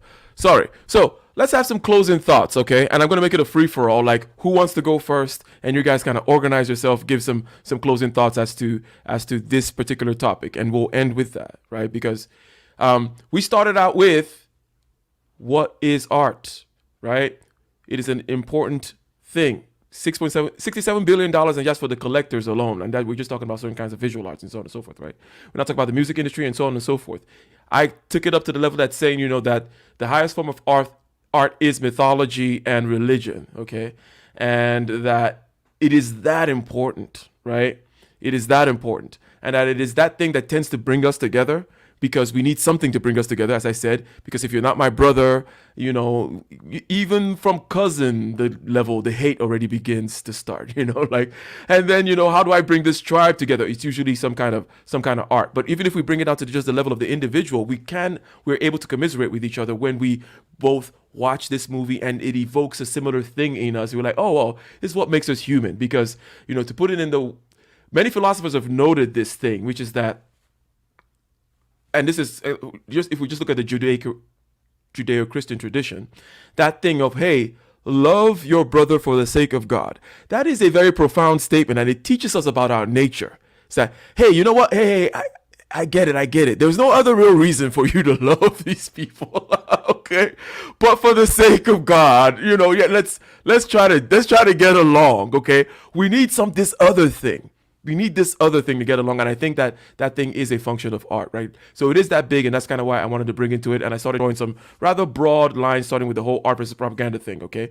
But scattershot, who wants to start giving out closing statements? Somebody go first. I could go first. So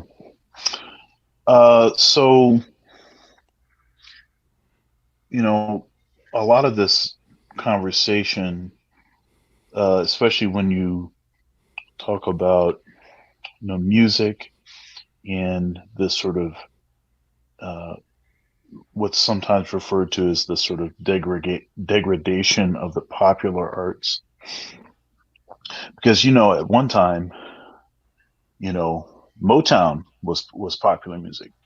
Now, if you look at what's happening now, WAP is that's a far cry from Motown.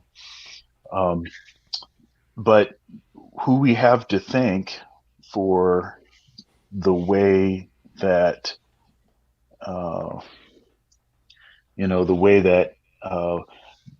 sort of the media and record companies have collaborated to make really mega stars out of certain folks, and this sort of machine that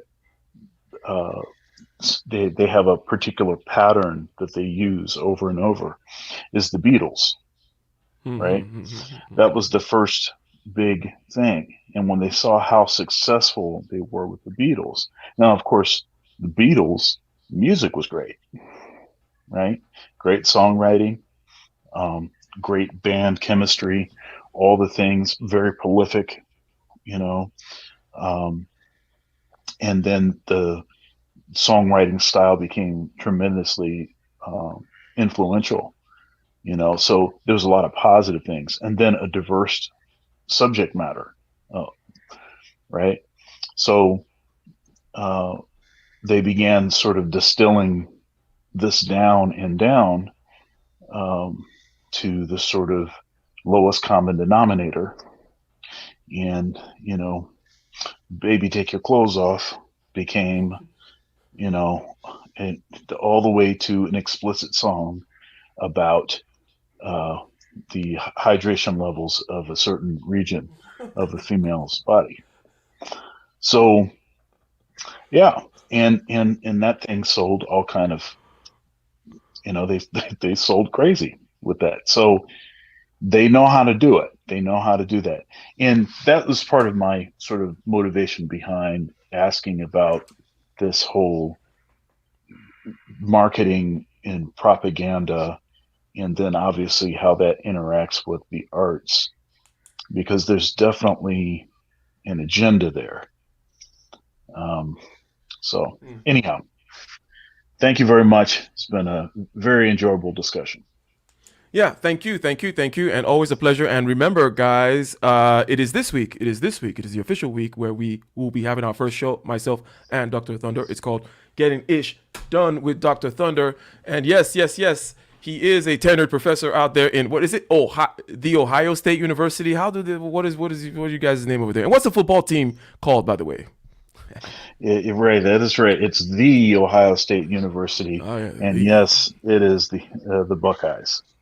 Yeah, so tenured professor over there. No, we didn't win the national championship, but we were in the game. you were in the game. Okay, yeah, so we'll be having a monthly show, and the first one will be later on this week. So I will be dropping in the comment zone, or in the community tab, if you will, I will be dropping the information. And this first one is going to be on sloth. One of the 7 deadly sins. We all experience it. We all have to deal with it. How does it manifest itself? And what are some practical advice? Over here, we keep things simple, measurable, actionable, and intuitive. Sometimes we delve into philosophical waters. Yeah, it's okay for a Sunday evening. But generally speaking, we keep things actionable, okay? So thank you very much, Dr. Thunder. Who's going next? I can.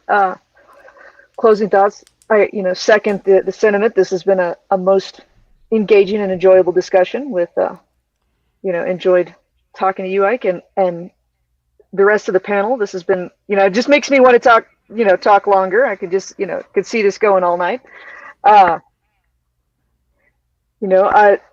mean, closing thoughts. It's I think kind of the big points, once we got past kind of what is art, that there is a further discussion, like, when you start down this trail, well, what is good art, right? What is art, but that's about it, right? That's the only metric it can be measured as existing on, what moves up towards great art, and I think we just right here at the end touched on another thing in a little more clear is, what is the cycle of art? I think that, the art to a certain extent has I think, when looking at art and deciding, is it art, can it be judged truly, like, comprehensively in a single moment in time, or is the cycle it went through quite relevant, right? Because I think, I don't know if it got mentioned tonight, but that I'm of the opinion that art is often it transcends sort of obvious context and time. So you can go look at the Mona Lisa, and especially in person, and like there's all kinds of I go to this because I did have the opportunity to see the Mona Lisa in person, and it is even better in person, right? You understand for me, I was like, when I understand, when you see it, why it's the almost cliched example of great art. There's something about it, but the context is lost, and beyond the fact, I will admit to being a Leonardo da Vinci, fan. One of my role models has always been Da Vinci.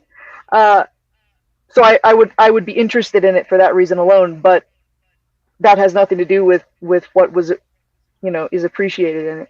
So I think that life cycle is interesting. And then on a shorter scale, kind of we're talking about art that we still have historical context, right? A lot of, and we obviously all share a lot of interest in music. Sounds like some of the same realms too. Uh, you know, I think there's information to be had in studying the cycle that art goes through, and does it maybe the best art, there's sort of a full cycle that it goes through. Maybe sort of mediocre art, it peaks and it kind of the cycle cuts off at some certain point. It doesn't make it all the way. Like I said, I don't have answers there, but that's kind of my closing thoughts of another area, and one that occurred to me during this discussion, or at least became sort of clear. So, like I said, great discussion, enjoyed it. Wish it wasn't over. Excellent. Thanks, Audra. And who is going next? Yes, I'll go ahead and put my 20 cents here at the end. Now, at the end of the day, I think that what Audra just said about, we did kind of progress. We said, what is art? And, what's good art and great art? Art is, I guess anything that the mind come up with that, kind of fits into the parameters of a certain type of media, whether it be, a drawing, a painting, a sculpture, whatever it might be. You make a sound with your hands, you clap twice, and that's a song. Amazing. Is it a good song? I beg to, differ, but at the end of the day, you did a song, happy song. Like your little kid, he slapped some paint on the hall. It's his first painting. Let's go put it on the wall. You say, oh, do you remember when you were a day old? You slapped some paint on the paper. Good job. Now, look how old you are, 21. Now you put two colors on paper. Amazing. Like, at the end of the day, it's a progression, but, it's to each his own. I think you said it at the beginning about, the artists, the collectors, they put the real price on paintings, on art and stuff like that. The ones who want to consume it, they put the price on it. But the value, I think, is intrinsic. For example, you might want to preserve a 1,000,000-year-old carving off of a wall just because it comes from some region of Africa, and there's history behind this and it tells a story. You know what I mean? And say that this was art from, you know what I mean? Versus, your little son 2,000 years from now, someone grabs a time capsule and they're like, who spilled paint on this? Throws it away. You know what I mean? It's like there's no value in certain things beyond the perspective. You know what I mean? So at the end of the day, it's all, what do you say, objective. We're looking at it from the outside. We're bringing our own stuff into it. We're making judgment calls. We're throwing all the sauce on it that we can, and and we love each other for it. And that's what allows us to form groups and pick the hierarchy and things like that. I want to be better than you. And, I want you to try to be better than me so that I can be better too. You know what I mean? That's what I think it's all about. So at the end of the day, I do appreciate you again for having me on here. Ike, I saw you for the first time with O'Shea Duke Jackson. You guys were talking about something or other. And it was a lovely discussion. You seem like a wonderful gentleman. Your temperament is amazing. The way you speak is eloquent, and it makes me happy to be around. Your mind is something that I can relate to. So this is why I'm here, and thank you again for having me on. I appreciate you guys. Flow Focus, I'm out. Thank you, Flow Focus. He is out. And is it the case, Felicia, that you will not be having any closing statements because you already got yourself in enough trouble? Or are you muted, Felicia? I did. Oh no, I did like to end this with a thought that I used to think artists are angsty because, in a sense, that they often dream something they cannot have in their real life. But and I often stopped because I fell in love, and I thought, well, my reality now is better than anything I could dream of. Maybe I should quit art. And this dream made me realize that maybe art isn't just merely a dream. It's also something also fun to do. So thank you for having me, Sir Kevin. Well, thank you very much. And it is a pleasure to finally put a voice to the face and the words in the chat room. That is Felicia, one of the mods out here in the channel. And thank you for joining. Now, ladies and gentlemen, we are going to close this out. And as usual, we're going to ask, what song do you want to hear? What song do you want to hear? Do you want to hear Battle Within? Do you want to hear Toll Road? Or do you want to hear Run? So 1 for Battle Within, 2 for Toll Road, and 3 for... Or you could just spell out the name, okay? How many songs do I have today? Okay, I have 4. I have Green Hill, Battle Within, Toll Road, and Run. Okay, so what would you like to hear, Q Dog? What would you like to hear, Dr. Mad? What would you like to hear, Felicia and Nicer? How do we close out our stream today? This was a stream about art. We wanted to clarify exactly what it was so we understand the nature of the hierarchy, so we are not completely confused about what exactly is good versus bad, what exactly is the authentic type versus the inauthentic types. We mentioned, hey, for a 1,000 person hippie colony, there's probably one artist in there. Yes, they are that rare, and the form is that rare. The real art is that rare, and there is something to it. Okay, there is something to it. It tends to be not clear. It tends to be not conceptualized. It tends to be not verbalized. People shy away from it. It is huge, as you can see. Okay, we start with basically what is art. Okay, we differentiate between propaganda and art.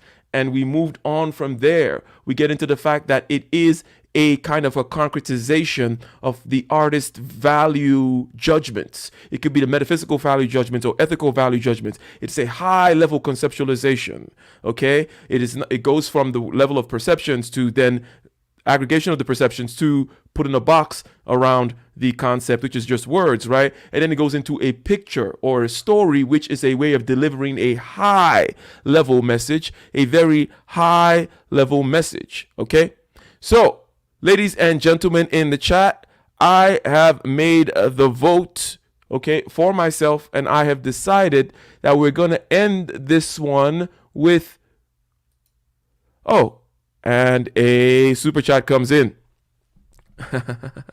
Art is everything and everything is art, says Majestic J42. Thank you very much for the $2 super chat.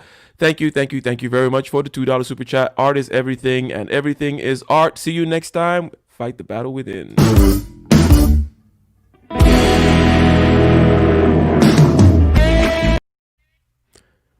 Q Dog, what does 4 mean? Huh? What does 4 mean? Why are you out here trolling us?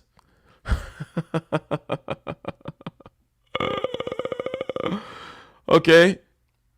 I wanted to make this decision myself, but it seems like some people are voting, so it is your gracious host out here, your gracious servant, if you will, and I want to make sure that the will of the people is fairly represented.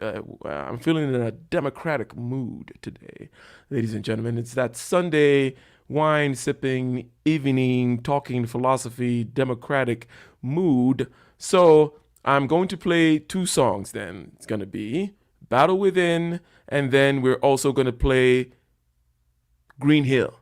Okay?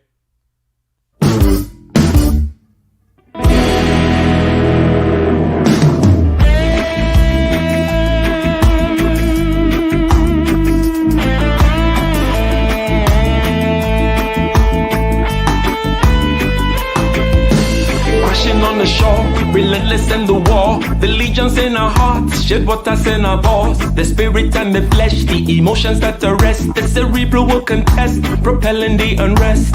Preachers and bandits with means underhanded, the teachers pedantic and lack understanding. So sweep out the sand with the broom in your hand, stand up, make we burn Babylon. Guess I can give the world to you, but the falling of the curtain is for certain. Be careful where you're lurking, demon searching. The spirit and the women fight the battle within. Cause I can give the world to you, but the falling of the curtain is for certain. Be careful where you're lurking, demon searching. The spirit and the women fight the battle within.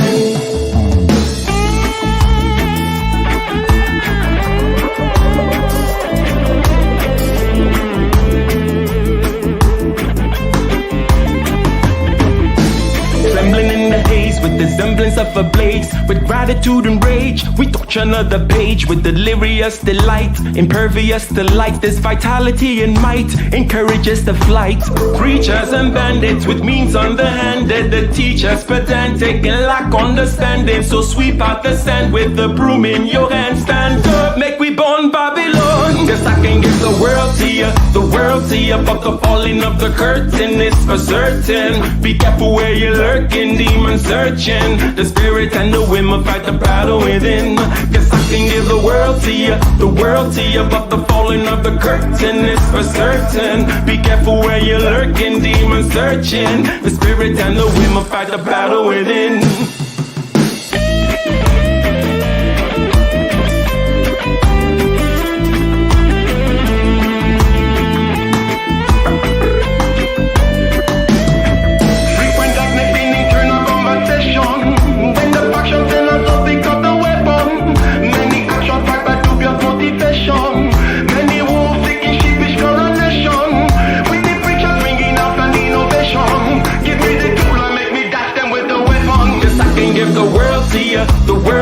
But the falling of the curtain is for certain. Be careful where you're lurking, demon searching. The spirit and the women fight the battle within.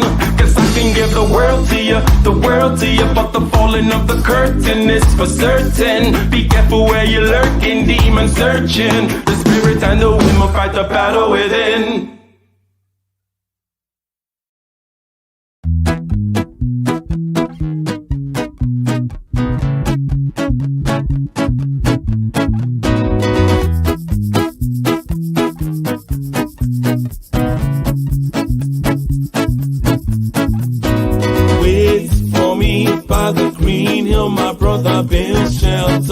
Make sure there's room for another. For surely what is mine unto you I will offer. For diligently guarding a citadel and cover. Wait for me by the green hill, my sister out there. You be safe from the blizzard and the blister. The marching will be hard, the mountains will shiver. So wait at the green hill down by the river.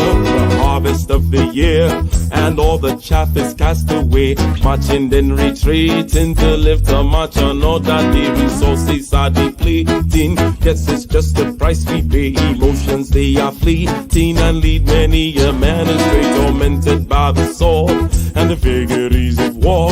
The children of brethren cut down to the floor. Tyrants will freely born and the masses will applaud. All treaties and systems and kinships will fall. Wait for me by the green hill, my brother, build shelter. Make sure there's room for another. Surely what is mine unto you I will offer. For diligently guarding a citadel and cover. Wait for me by the green hill, my sister out there. You be safe from the blizzard and the blister. The marching will be hard, the mountains will shiver. So wait at the green hill down by the river.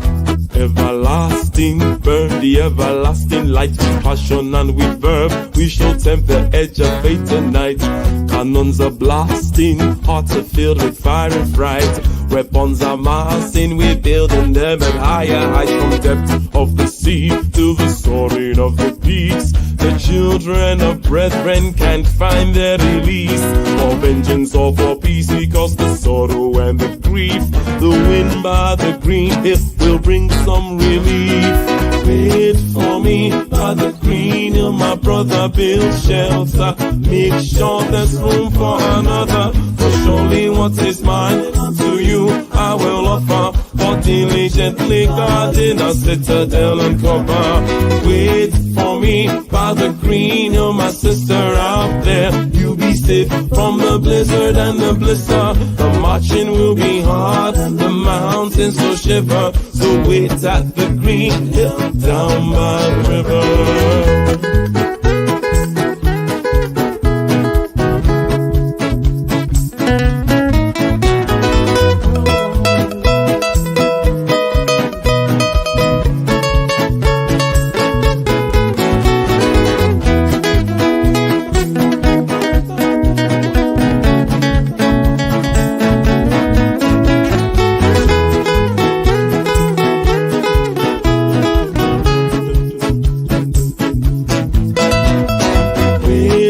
me by the green hill, my brother build shelter. Make sure there's room for another. For surely what is mine to you I will offer. For diligently guarding a citadel and cover. Wait for me by the green hill, my sister out there. You be safe from the blizzard and the blister. The marching will be hard, the mountains will shiver. So wait at the green hill down by the river.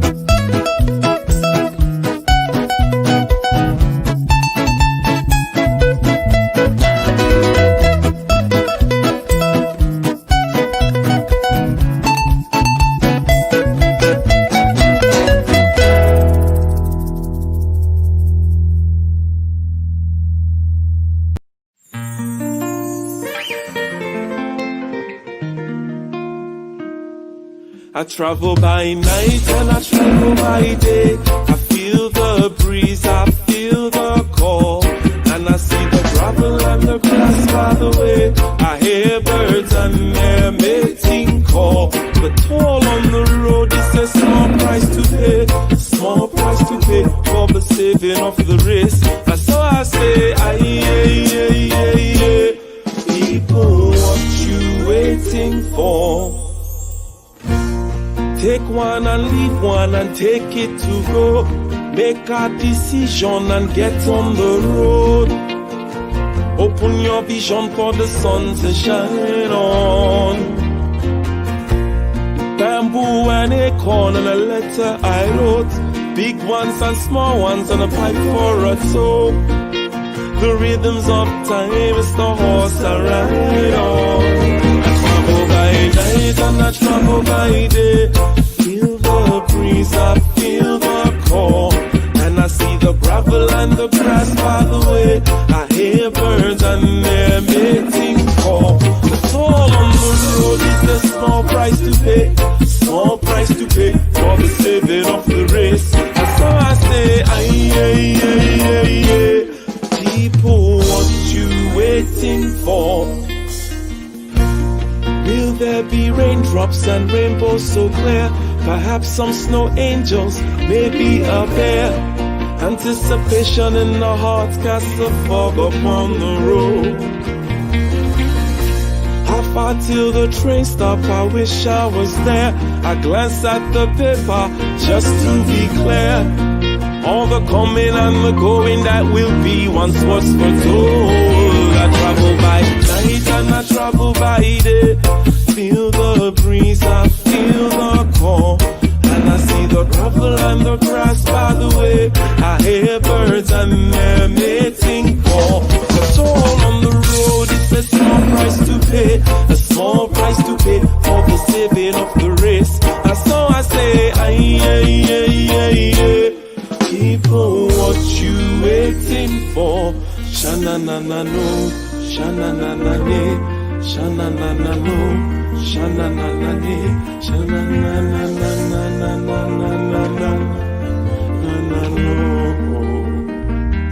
Shana na na no, shana na na ne, shana na na no, shana na na ne, shana na na na na na na na no. I travel by night and I travel by day. Feel the breeze, I feel the call, and I see the gravel and the grass by the way. I hear birds and they're mating call. The toll on the road is a small price to pay, a small price to pay for the saving of the race. And so I say, people, what you waiting for?